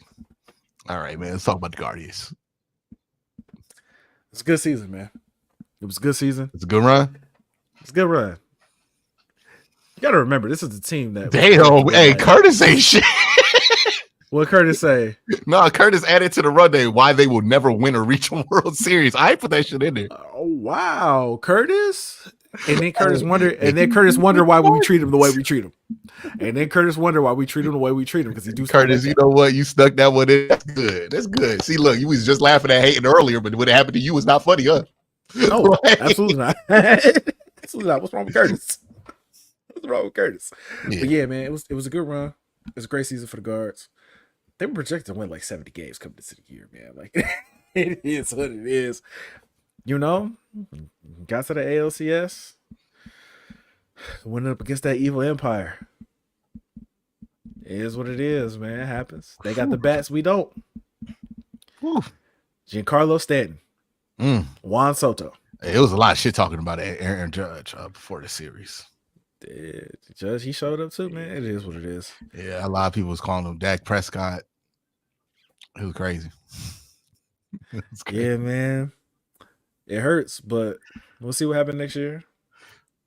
I know the Guards ain't gonna spend no money, but that was demoralizing. I was watching. I was like, "Damn, bro, ain't nothing you can do. They just better. Yeah, they got a better bullpen. They got a better closer. They got better hitters. The Class A stuff is what hurt me the most. That's what hurt me the most. Because that cost you game 2. No, that cost you a game versus the Tigers, right? Yeah. The other one y'all came back from. Hey, man, you got to the ALCS. That doesn't happen all the time, man. Yeah, I think what's depressing people is like, are we going to invest enough in the team to actually make this something that can happen consistently? Oh, you know the answer is no. But, it happened. Right? Like, the answer was no when it happened in 2016 to 2017. It is what it is. But you got it. It happened. And you know what? I'm happy for Jose and the Naylor brothers and whoever else is on that team right now. Well, one of the Naylor brothers probably ain't gonna be on the team anymore. Which one? Bo or which one? The heavyset one? Josh. Which one's that? The first baseman? Yeah, the heavyset one, as you said. Oh, that's the fun one. Yeah, he's probably not gonna be on the team anymore. Well, that's unfortunate. Yeah, you know what it is when it's time to pay guys. Oh, it's time to pay him. Oh yeah, it's unfun. This gets real unfun about the Guardians real quick. Look, Cole, you've been watching the Guardians, you've been having fun. Are you ready to withstand the cycle that got me to stop watching the Guardians? Okay. It's hilarious how everybody says the same thing. It's like, I'm glad you got to enjoy this season. Because now you get to understand. Because now you get to watch the furiosity that is how they handle these off seasons. He's like, you're gonna hate this team soon. Yeah, man. And let me tell you something. This ain't nothing new. Do you know when this cycle got me? When I stopped watching the baseball team in Cleveland? It was like 2008.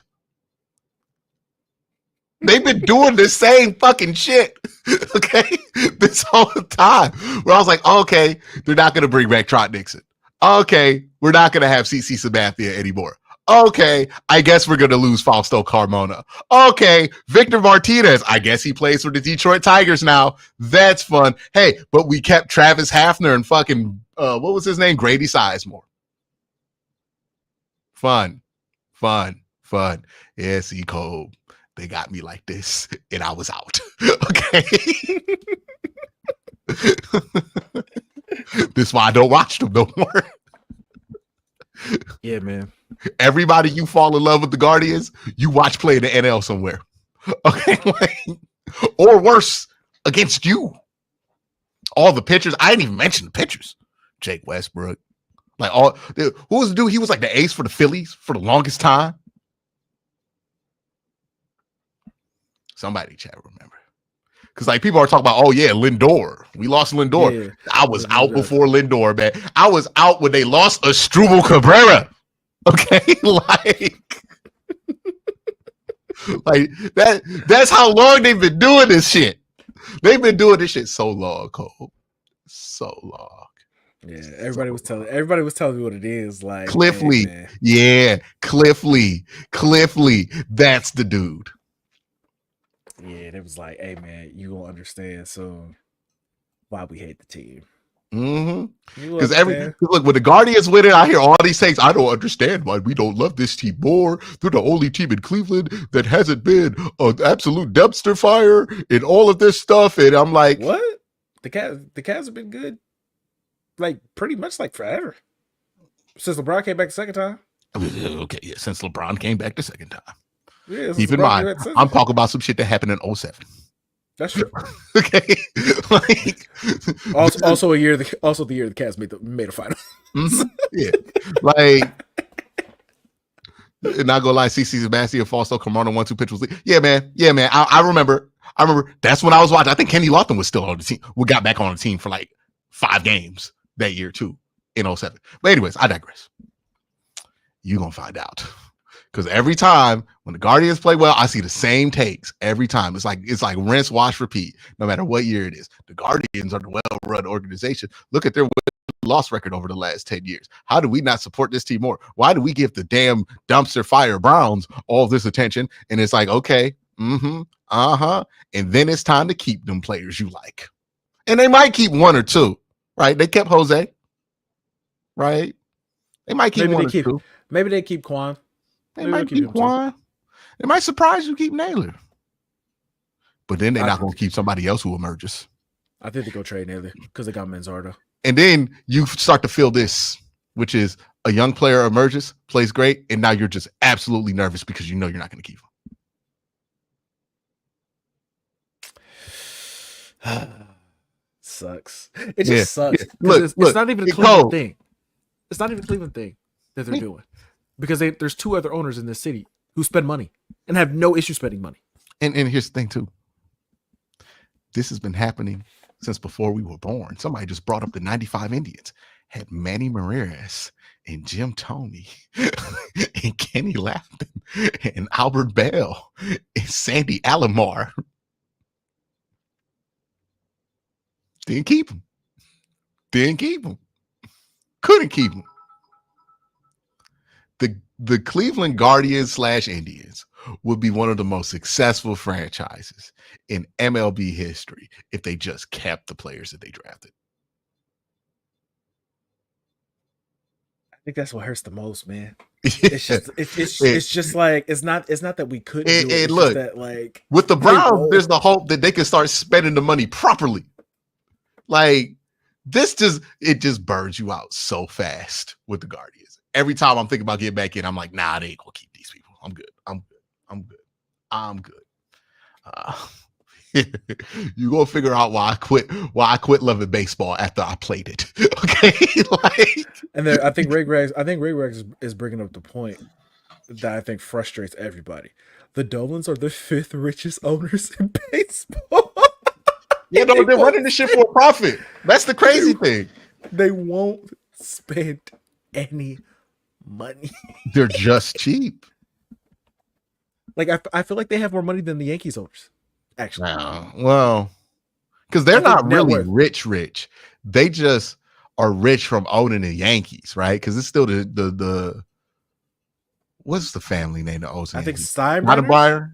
Steinbrenners, I think is Steinbrenner, yeah, because they're from Cleveland or like Youngstown, something like that. But yeah, the Steinbrenners aren't like super rich. It's kind of like a Lakers situation, but they're the team of New York. But yeah, okay. I see what you're saying. But like, it's just sad. Hey, somebody said. Someone said Stephen Kwan half Japanese. Hey, bro, I was rooting for it. Like, what you mean? He said you got to watch for the home team. Hey, get it done, Shohei. Get it done. Bring it home. Unless are there any brothers on the Yankees for me to root for it? Hey, I just love how the home team changes based on what's going on. Oh yeah. The versatility has to be crazy. Especially in the sport. I don't watch baseball like that. So like, oh yeah. Like, this ain't like football where I feel like I would be betraying something. Like I'm not deep into the Guardians. I told my dad in text, like, y'all had a good run. He's like, y'all. I'm like, hey dog, I ain't watched 9 innings of a baseball game since 2016. I am not gonna act like I'm diehard here. I just want to see y'all be happy. like If the Guardians ownership changed, would you be back in? no. Still Not until not? they prove that they're gonna keep people. Like if the Guardians ownership changed and the first thing they did was like, hey, yeah, we're extending Stephen Kwan and Josh Naylor. I ain't gonna get the okie doke. You could do the shit at the beginning. I want to see what you do 2 years into it, right? Like, yeah, when it's tough. Everybody spend money when they first buy the team. It's like, yeah, everybody. It's like, what? If somebody buys the Browns, they want to do a renovation to the stadium. Of course, yeah, I know that one. Come on. I ain't gonna get no okie doke on this. Like, because you might also try to move the fucking team. Like, nah. I'm gonna wait. I ain't about to be the first one in that ant trap. I remember how excited we were when Jimmy Haslam bought the team. You remember that? Oh man. Yeah, we were celebrating. Not for long. Didn't know what we were getting into. He's gonna spend money. And he does. He does. And you could argue that if he was less willing to spend money, we might be in a better situation right now. Because at least Deshaun would be on his original contract. Yeah. Well, hey man. It is what it is. But yeah, man, like the whole team's Cleveland until Cleveland gets eliminated, no matter what the sport. And then here's my hierarchy of fandom. Cleveland. If Cleveland got a team in it, I got to root for the Cleveland team. That's how it goes. If the Cleveland get a WNBA team, I'm at to drop the dream, right? And then root for the Cleveland, whatever, right? Like Cleveland first. That's what it is, right? Cleveland's first all the time. And then after Cleveland, state and local taxes. Okay. You have a claim to where you pay your state and local taxes at all times because you help maintain those facilities that those people play in. And then after that, home team. Okay. Home team. Anybody Japanese. Hometown hero. It's Japanese or black. Like, that's what we doing. It is baseball. So got a better shot at Japanese. Like, only brother I know in baseball got knocked out by Jose. Like, listen. Oof. Unless somebody got like a brother out there doing something you don't usually see brothers do out there on the baseball field.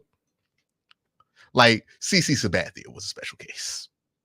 Like, so I'm like, nah, I like CC, but usually we like designated hitter or something, second base, outfield, right? Like,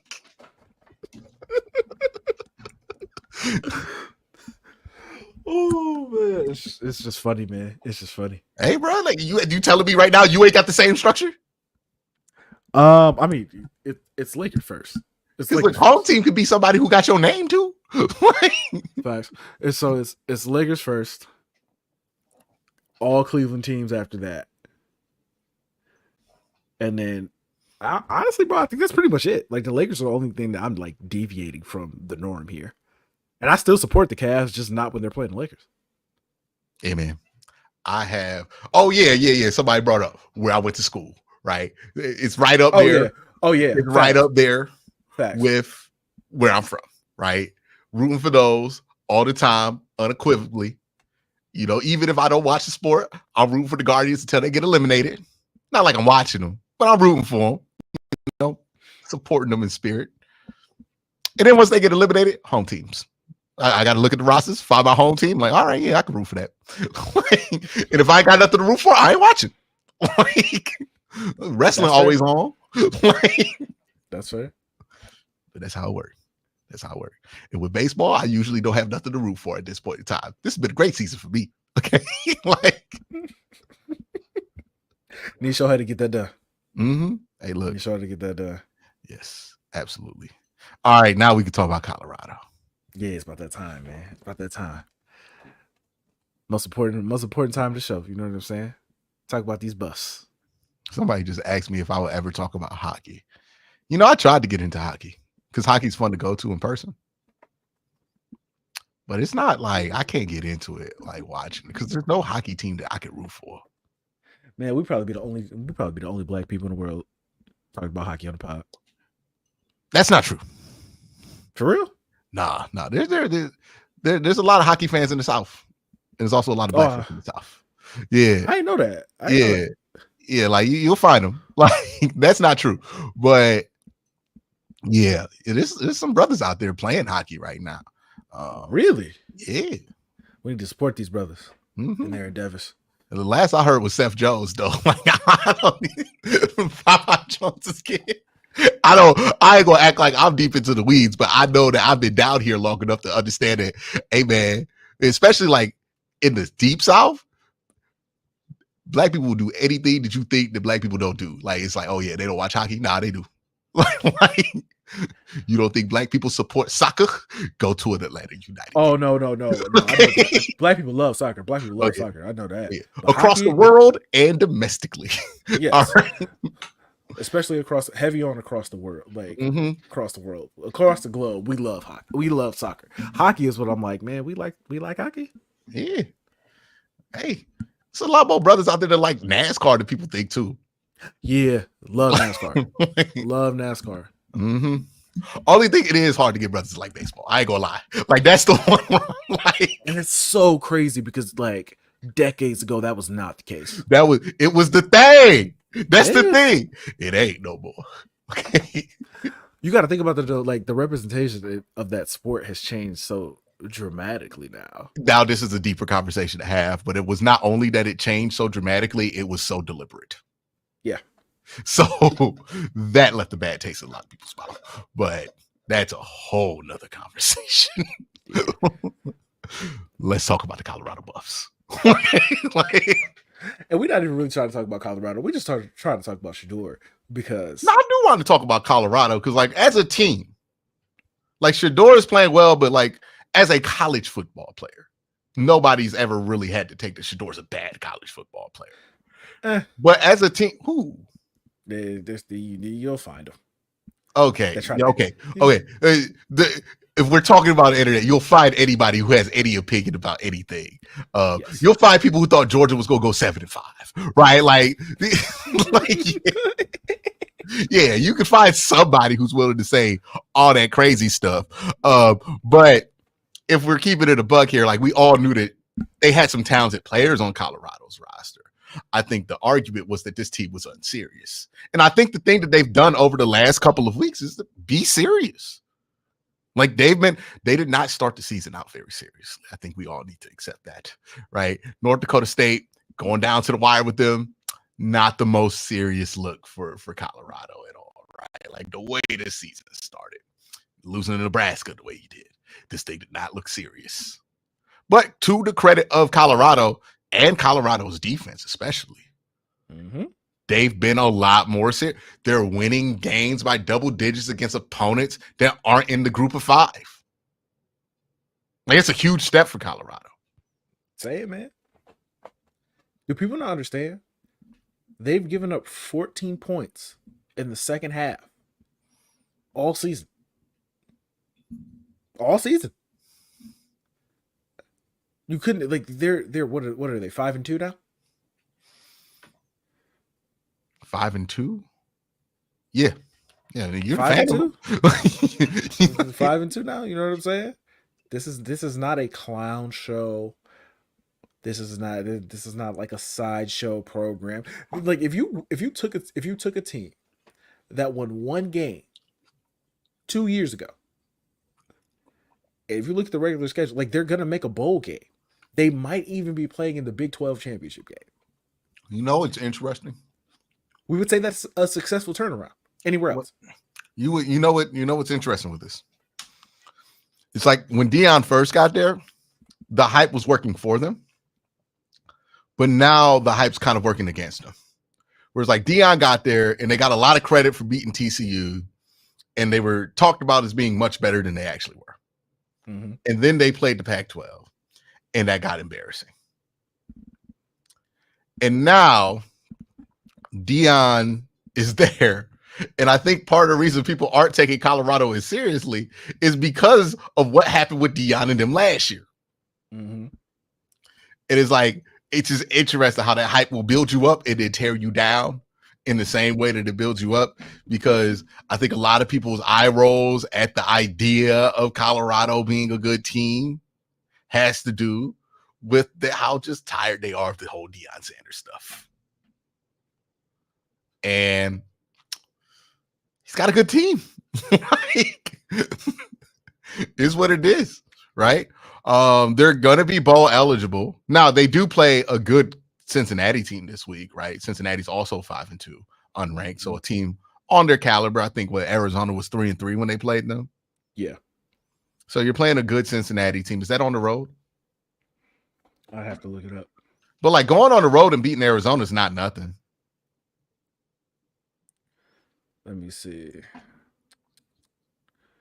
Cincinnati. Oh no, it's home. It's home. It's home. Yeah. Oh yeah. So they might. I want to see them get to the Big 12 championship for selfish reasons, but yeah, I want to see them get to the Big 12 championship and possibly a playoff game.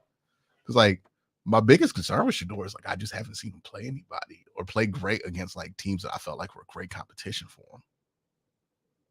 Yeah, I mean, I'm looking at the schedule to see like, is there any other like really good teams after Cincinnati?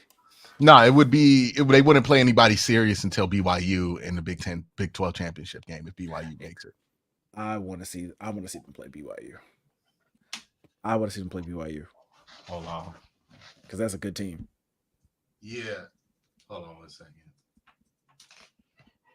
Sorry about that. But yeah, I want to see them get to the Big 12 championship. I want to see them play again. Like even like, because I think we've seen enough from Travis Hunter to know that he's good. The question with Travis Hunter though is like, I think needs to be taken serious. That boy be missing halves of football like crazy. Yeah, he should probably play one position. Like, and this has been going on since he was at Jackson State. Yeah, he should probably play one position. And that play one spot. Corner. Yeah, play one spot. Get your total number of snaps down. Probably not going to get hurt as much. And Q is gone. What just happened to Q? All right, chat. It's just me. So I'm going to start asking y'all questions. All right, so what are we doing? Are we drafting Shedeur? Oh, Q's back. Never mind.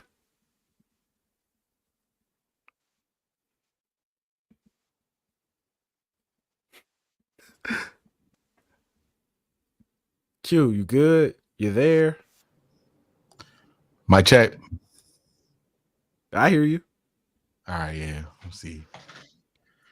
My cat laid on the keyboard, which unlocked the computer. Yes. He's just chilling right there in front of the computer. Oh man. I was just asking chat, are we drafting Shedeur? Is that what we're doing? I mean, like we don't got to lock into anything this early in the season.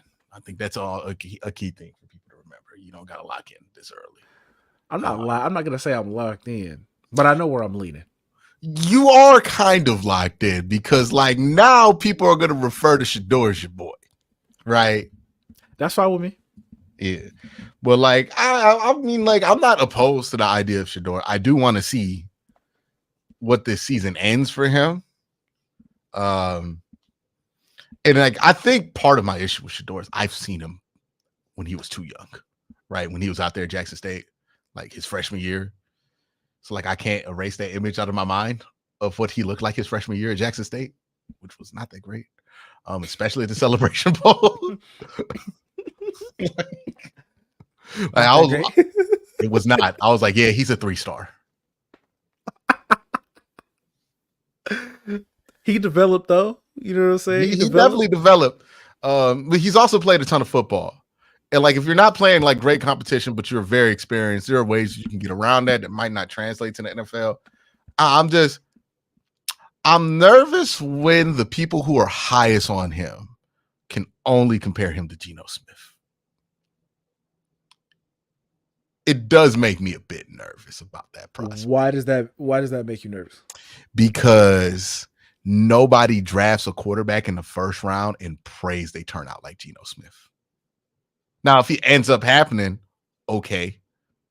But like that's not the end result that you want from a first round pick with this much hype around them. I get what you're saying. Geno's It's a kind really of good like quarterback, though. it's kind of like a different version of he could be Kirk Cousins to me.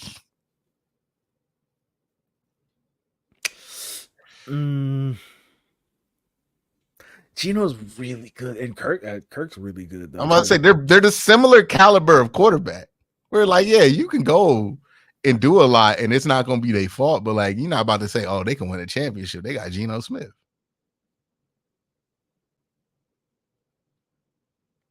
I get what you're saying. I think I'm right to be nervous about that.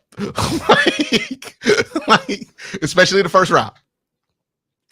I do think though that if he's a comparable quarterback to Geno Smith, you can do a lot with that. Here's the thing, though. Whenever you're comparing a prospect to somebody whose career is already a consolation prize, it makes me wonder what that's actually likely to look out for. Because like the dudes who are great in the NFL are not the guys in the draft who are like, hey man, he could be insert mid-level above average quarterback here. Like CJ Stroud, we compared him to Justin Herbert, who was playing top 5 at the time. Right. Josh Allen, we compared him to Cam Newton. Right. Like the ones that come out, like nobody looked at Pat Mahomes and thought, well, he could be Kirk Cousins.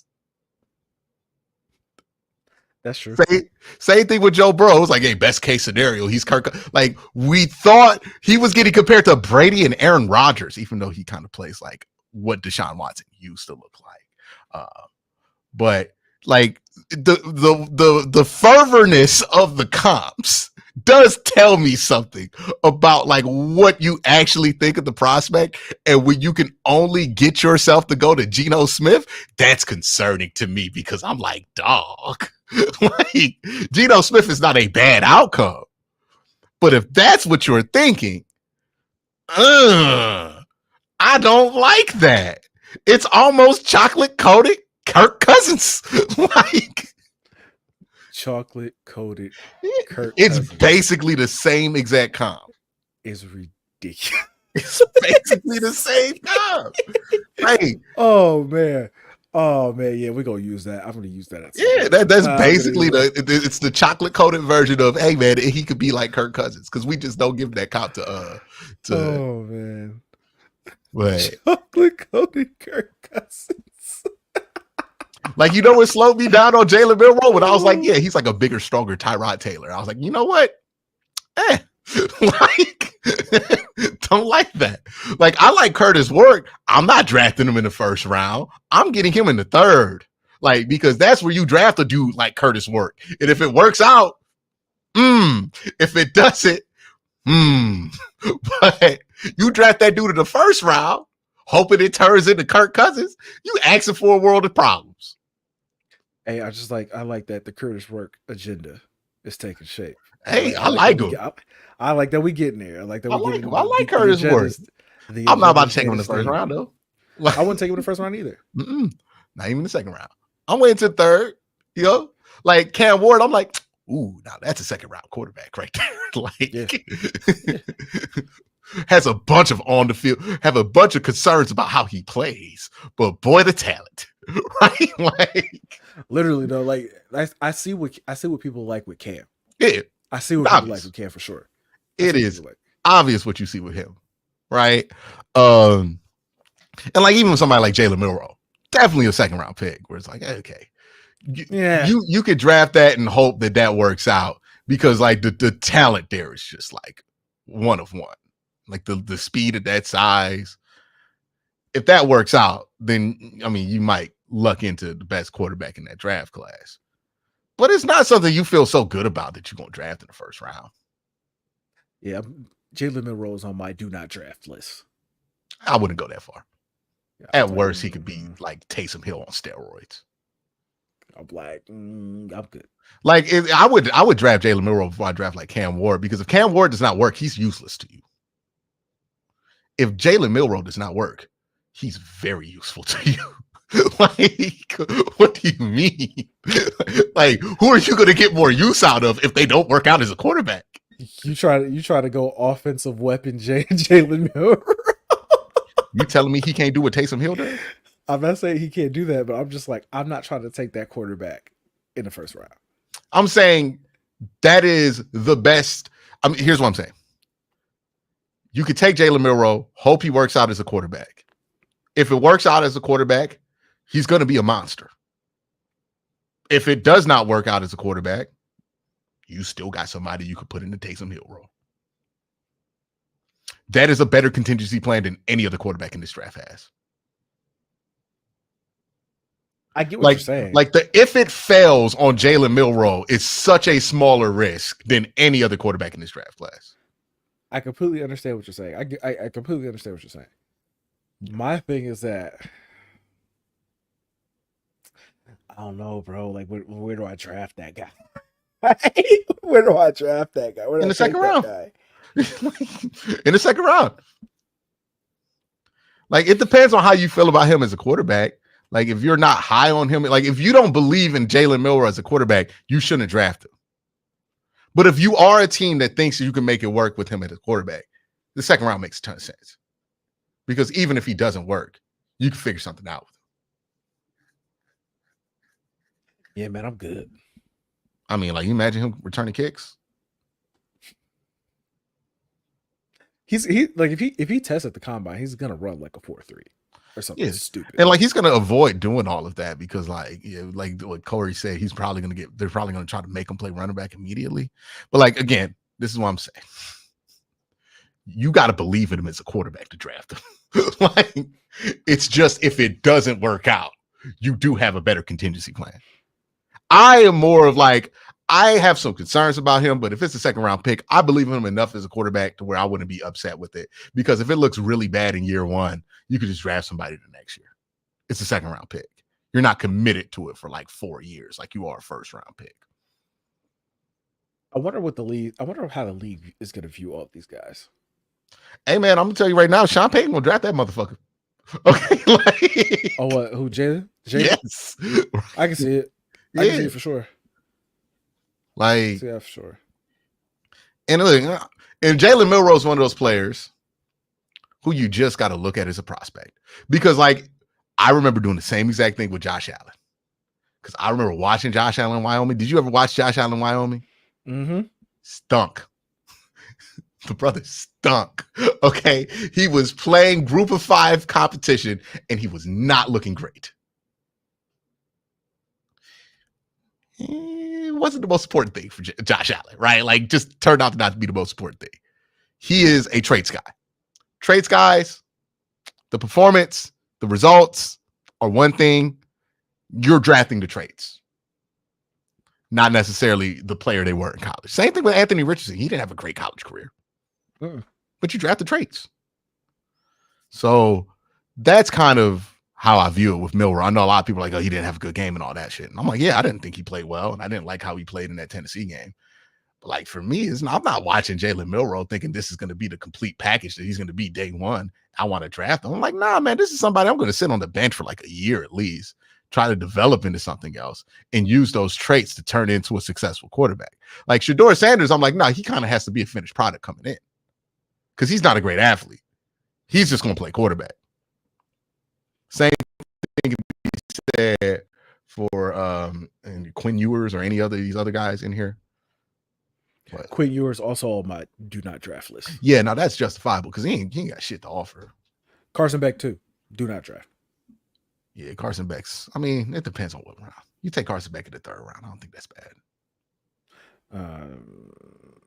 Again, anybody who gets compared to Kirk Cousins, I think it's fine to draft him in the 3rd round. Like Kirk Cousins got drafted in the 4th round. Mm-hmm. Like, that's fine. Like, yeah, take a chance on him. If it works out, it works out. It doesn't. But like Do you got a lot of quarterbacks in the back end of this draft where I'm like, if I take a quarterback, I would like to take another quarterback in third or fourth? I get that. Yeah. I get that. Like if I take Cam Ward, I'm going to swing around, give me Curtis Ward. like, you know, I do feel like this draft class is going to have one of those quarterbacks that pop up in the late part of the draft. Yeah. But it's important to remember it's like with the draft, it's part what they did in college, but it's also just the traits. Look, man, the Browns draft Ohio University legend Curtis Ward. I'm not going to be mad. Mm-hmm. I'm not or gonna like Kate Klubnik, something like that. I want to be yeah. I would. I'd be like, okay, I can see it. I can see where you're going with it. Yeah, I wouldn't mind it, but that's my perspective on it. Like I like Shedeur. The lack of athleticism does concern me. I get that. Yeah. And I do feel like we're overlooking it a little bit. Listen, man, there's been some great quarterbacks that were not great yeah, athletes. but they don't be playing like Shedeur be playing though. I'm just throwing it out there. They be in their pocket. Shedeur be running around. I'll be like, hey, dog, you get ran down by the dude on Kansas State's defensive line. Yeah, man. He gonna have to make some adjustments. He gonna be a pocket man. He got to be a pocket man. He got to start climbing. Like that's the thing I want to see from Shedeur. He roll out too much for somebody who's not as athletic as he is.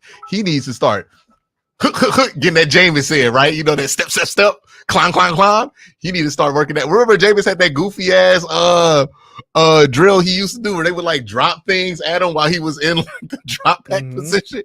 Hey, Shedeur, you need to do that because you don't have the level of athleticism to be able to be out here trying to roll out. It's gonna look real bad real early. Yeah, man. So I'm saying I feel like Shedeur is a better athlete than Q. Gives him credit for he probably runs like a 4.6. What do you think Shedeur Sanders runs a 4.6? Listen, man. If he runs a 4.6, I run a 5. If Shedeur Sanders runs a 4.6, then I run a 5 flat. Like, I would like to see. He's not going to test. He's absolutely not going to test. He's absolutely not going to test. I would love to see what he runs at 40. He does not. See, I feel like because his last name is Sanders, we think he fast. Oh, he don't run a 4.6. He does not run a 4.6. He does not run 4.6. There's no shot he runs 4.6. That man, you know, he looked like a 4.9. Okay, a 4.9. Did Justin Herbert test? Did he test? I think Justin Herbert ran like 4.7. But no, he was in the 2020 draft. So they didn't have combine. Patrick Mahomes tested, didn't he? Yeah, Patrick Mahomes runs a 4.8. 4.8. There's no chance Shedeur runs a 4.6. Dog, you know how fast a 4.6 is for a quarterback? Like Justin Fields runs like a 4.6. Like what did Anthony Richardson run? Anthony Richardson ran like 4.3. 4.3? Yeah, he ran 4.3. And Patrick Mahomes ran a 4.8. And Patrick Mahomes ran a 4.8.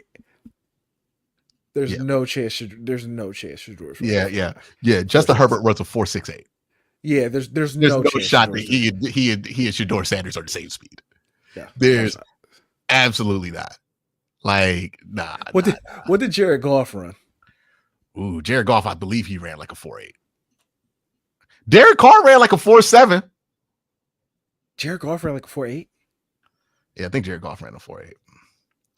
I remember like when I saw it as a kid, it wasn't as slow as I thought it would be. Yeah, 4.82. 4.82.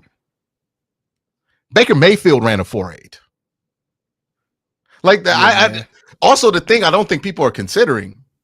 Yo, dog, if Shedeur doesn't look super fast in the Big 12, because Baker Mayfield looked like he was fucking moving at Oklahoma. He did. Like, that's the thing.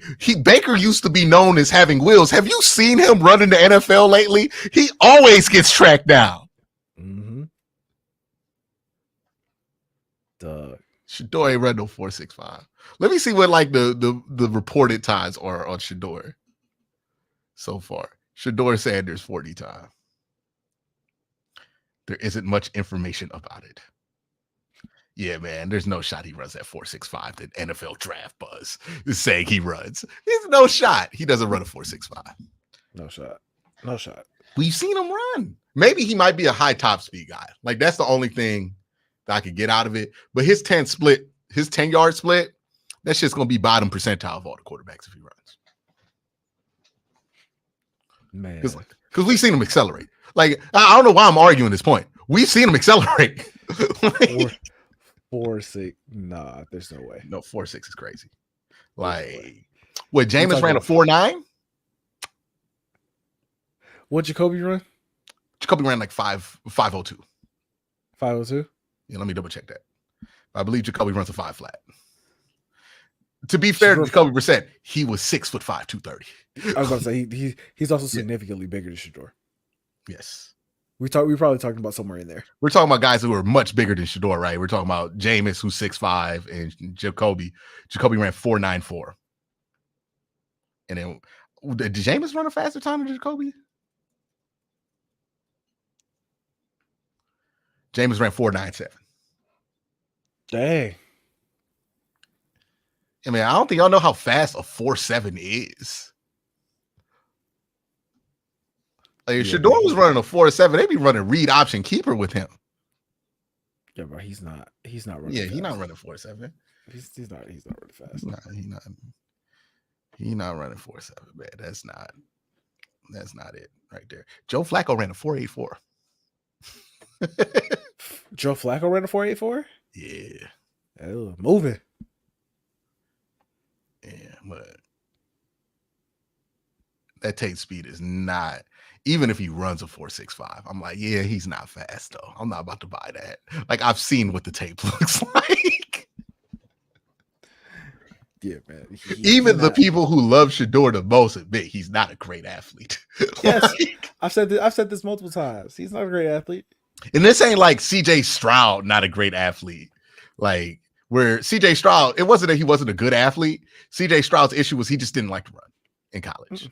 He was making them business decisions, apparently, because he got to the NFL and started taking them hits. But in college, he was not taking that shit for free. It was CJ Stroud ran like a 4.7. Yeah, this ain't like, I'm not saying he's like CJ Stroud in this effect. I'm saying he be trying to run. Yeah, man, I'm not gonna lie. Outside of Shedeur and Cam, bro, I'm just like looking at this quarterback class. And I'm like, I wouldn't be surprised if they punt it till next year. I think it depends. I don't know if it's get a guy with the top 5 pick year at quarterback. It might be like, hey, that round looks pretty good. If everybody doesn't panic. Yeah. I wonder how the Browns are going to feel about Shedeur. Because everybody has the conversation from the perspective of like how Deion Shedeur feel about Cleveland. I feel like we never talk about the inverse. How the Browns feel about Shedeur? Yeah, like, I don't think they love him. I there's a lot of different ways you could look at it. He's an anticipatory thrower. He's a guy who throws with a lot of accuracy. But I don't know. I really don't know what the Browns want at quarterback. But my guess would be it would be closer to like a Curtis Rourke or like somebody who's playing in structure a lot. Like even Milroe plays in structure a lot. Who else plays in structure a ton in this draft class? Probably Klubnik. Mm-hmm. Like somewhere along those lines. I would not assume that Shedeur would be on the top of their list. And also, we got to factor in, look, man, they might have some hesitancy drafting quarterbacks or going all in on a quarterback after this Deshaun thing. I could see that. Especially if they watching somebody roll into sacks. I'm just saying, like but yeah, I think that's the one thing with Shedeur is like how unathletic is he? Am I over exaggerating? Is he not a 5 flat guy? Is he not a 4.9 guy? Or is he a 4.7 guy?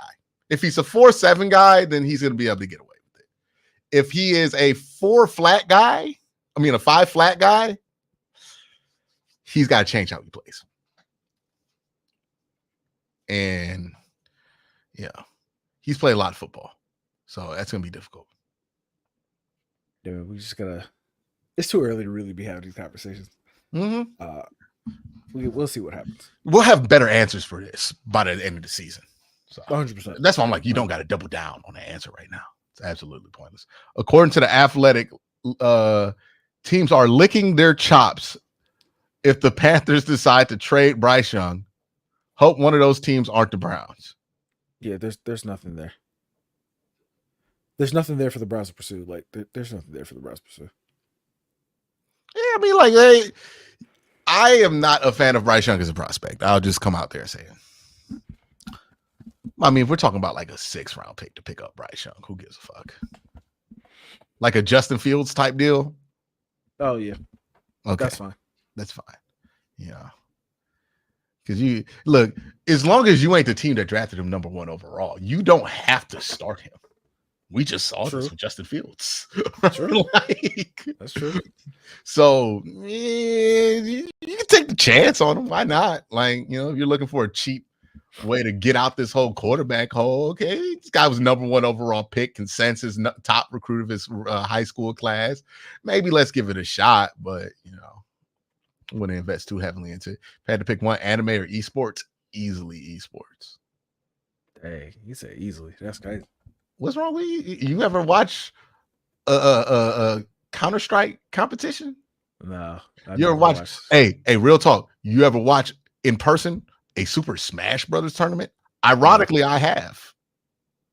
I have not. I saw it at MomoCon, which is an anime convention, hilariously enough. But let me tell you something. Just get live. I'm not gonna lie to you. I love how you just be taking us on anime. And it was like, yeah, it was at an anime convention. Look, because I can't avoid. I didn't go there by myself. My sister wanted me to go.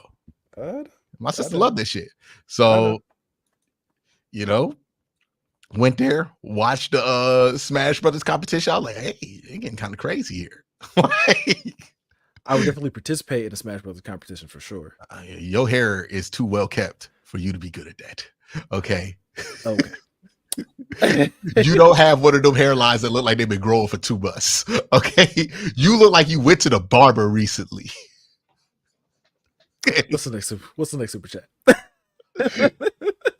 Like you shower. Like, all right, let me not go too hard on the Smash community. All right. Which team should have stayed in their old city more, the Nets or the Chargers? Let me tell you, nobody gave a fuck about the Chargers in San Diego either.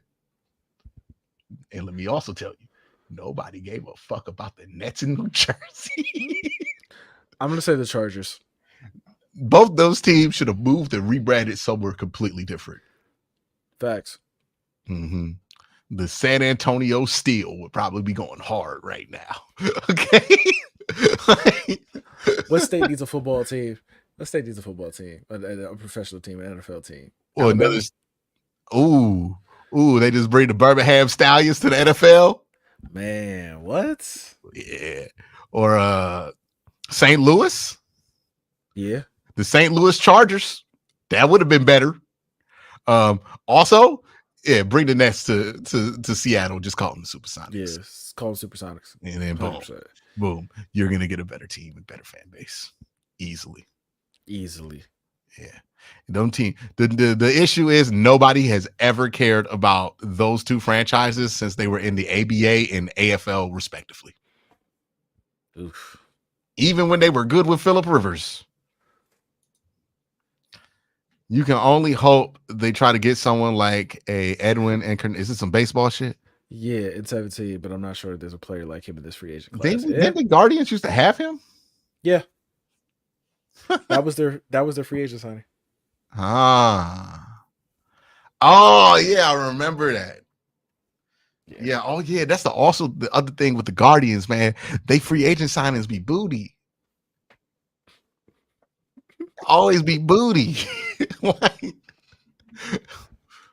Nick Swisher. Remember that? Yeah. I forget. We got this dude. I think he was a center fielder from Cincinnati. I think his name was like Brandon, something like that.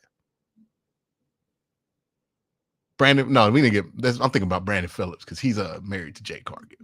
But well, they go together. But we got this one dude. It was supposed to be a big deal. I think he was from the Atlanta Braves. That's where he was from. Didn't turn into nothing.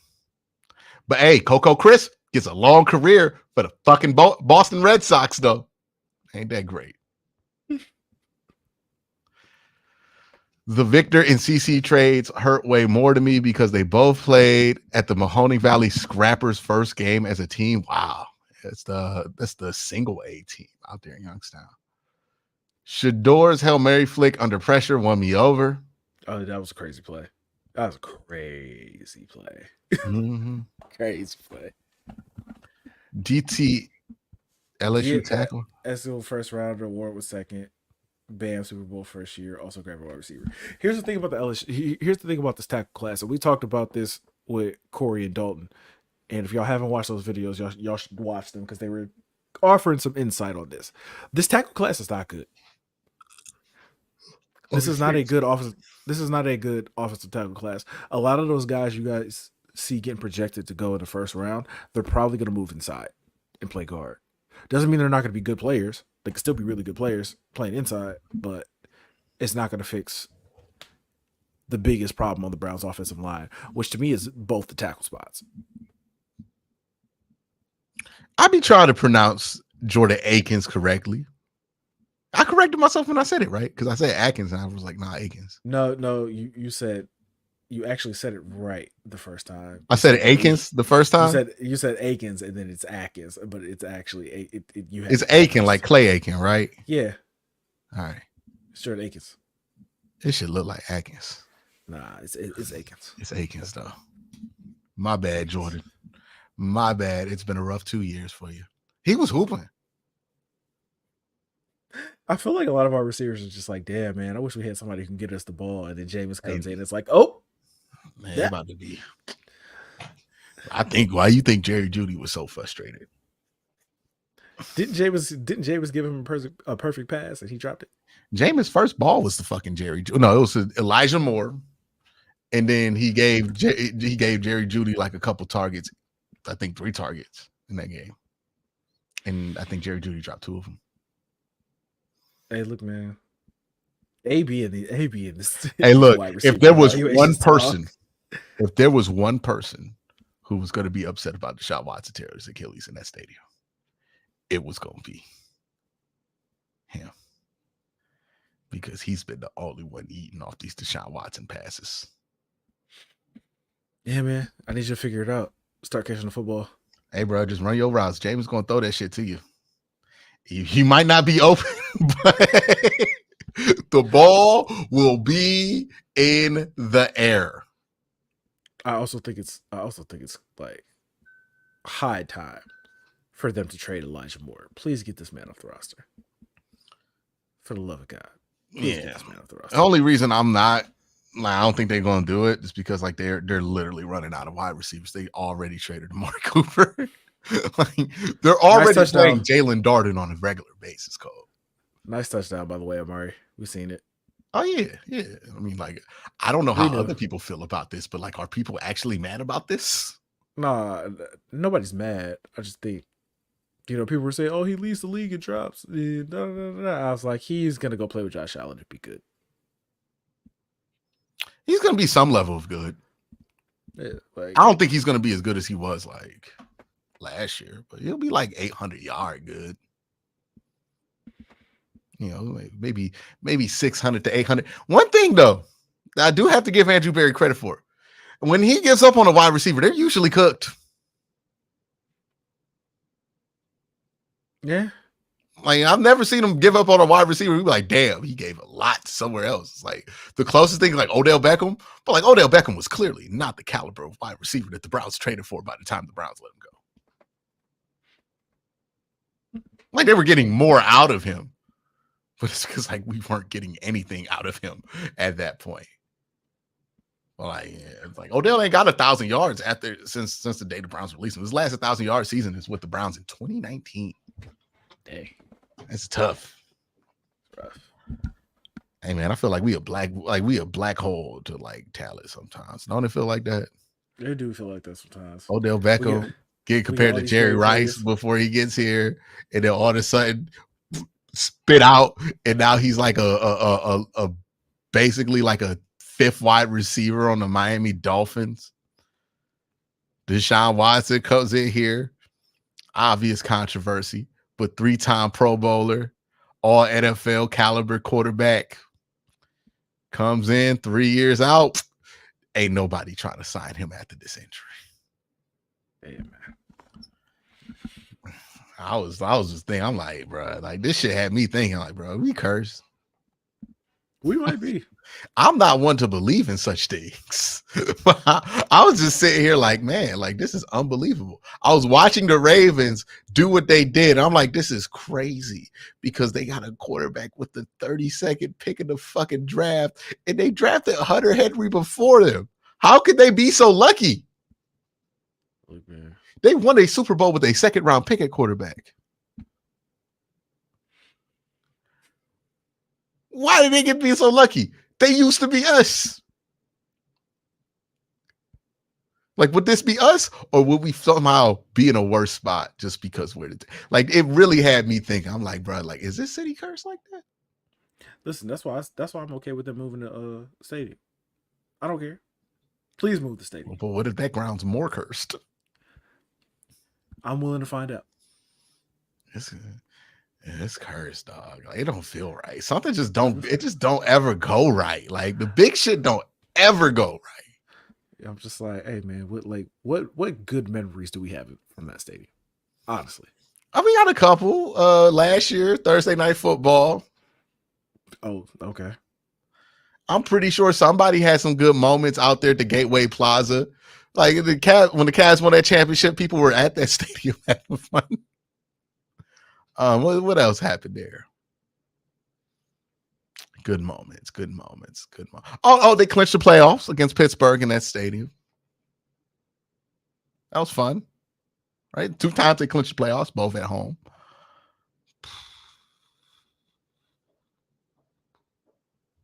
Oh, you got? I got more. I'm not trying to think. Myles Garrett's first sack. That was pretty cool. That was at home. Yeah, man. Move the stadium. Yeah. Nick Chubb. Just Nick Chubb. You know, a lot of Nick Chubb moments. Moments. Yeah. Please move the stadium. Josh Cribbs. Oh, somebody said Baker's debut. Baker's debut was cool. That was cool. I was there. That was dope. Baker's debut was definitely cool. We got like 3 specific moments. I think I was there too. Oh, no. Baker's debut was a Thursday night game? Yeah. It was against the Jets though, right? Yeah. Was I there? I know I was at a Thursday night game versus the Bengals. That was a good game too. Remember he stared down Hugh Jackson. That was fun. Some good moments. Somebody said, "Hey, the 1 in 15." The 1 in 15. Yeah, that was fun. I was there for that one. Yeah, man. Joy, pure joy, because we didn't think we was going to win that game. Please, yeah, move the stadium. Move the stadium. That's okay. We don't need it. Get an MLS team or something. Cleveland's not need an MLS team. You know, when they season ends in like November. How the fuck you gonna play soccer in Cleveland in November? Facts. Like, nah, they're gonna have to play in that dome, buddy. Cleveland State, get a football team. I was about to say Cleveland State football team. There you go. Ain't nobody join the MAC or something. Join the Nah, Mac. if they join the Mac, I'd be furious. Okay. Why would you be furious? They've been out here in the Horizon League with us this whole time. Youngstown, they've been trying to get it back this whole time. They just gonna let Cleveland State in? Nah, it's crazy. That's crazy because we got blocked by Akron. Yeah, you don't know about the institutionary beef between Youngstown, Akron, and Kent, do you? I don't. We don't have enough time in this pod to start. Yeah, I'll be fucking furious. Let me tell you, it just made me mad thinking about that. Like, what? Are you serious? We have to fly to fucking Dakota to play teams in the FCS, but y'all gonna let Cleveland State just build right there? That's cool. That's crazy because you say no more Ohio teams. That's why Youngstown can't be it, even though we basically Pennsylvania. It's nuts. I ain't got no Pennsylvania teams, bruh. Oh yeah, I'd be hot. The city of Youngstown would be hot. And also Cleveland State a rival? And they getting shit? Nah, get the fuck out of here. Y'all already got basketball. Didn't know you felt so strongly about Yeah. it. Oh man, my apologies, Youngstown. I didn't know. But that's it. We got nothing else. Any more super chats? Good. We're good. All right, y'all. Y'all have a great day. Have an even better night. Anything you want to say on your way out? Shout out to all the subscribers. Shout out to all the new subscribers. Shout out to everybody who's been rocking with us. And yeah, man, we gonna get through the season together. Go Cavs. Go Lakers. Shout out all my office workers. Facts. Steel toe. Shout out to the drivers. Yep. Shout out to the drivers. Shout out to the truck drivers. Shout out to the steel toe unions. Shout out to all y'all. Yeah, that's all I got. Peace.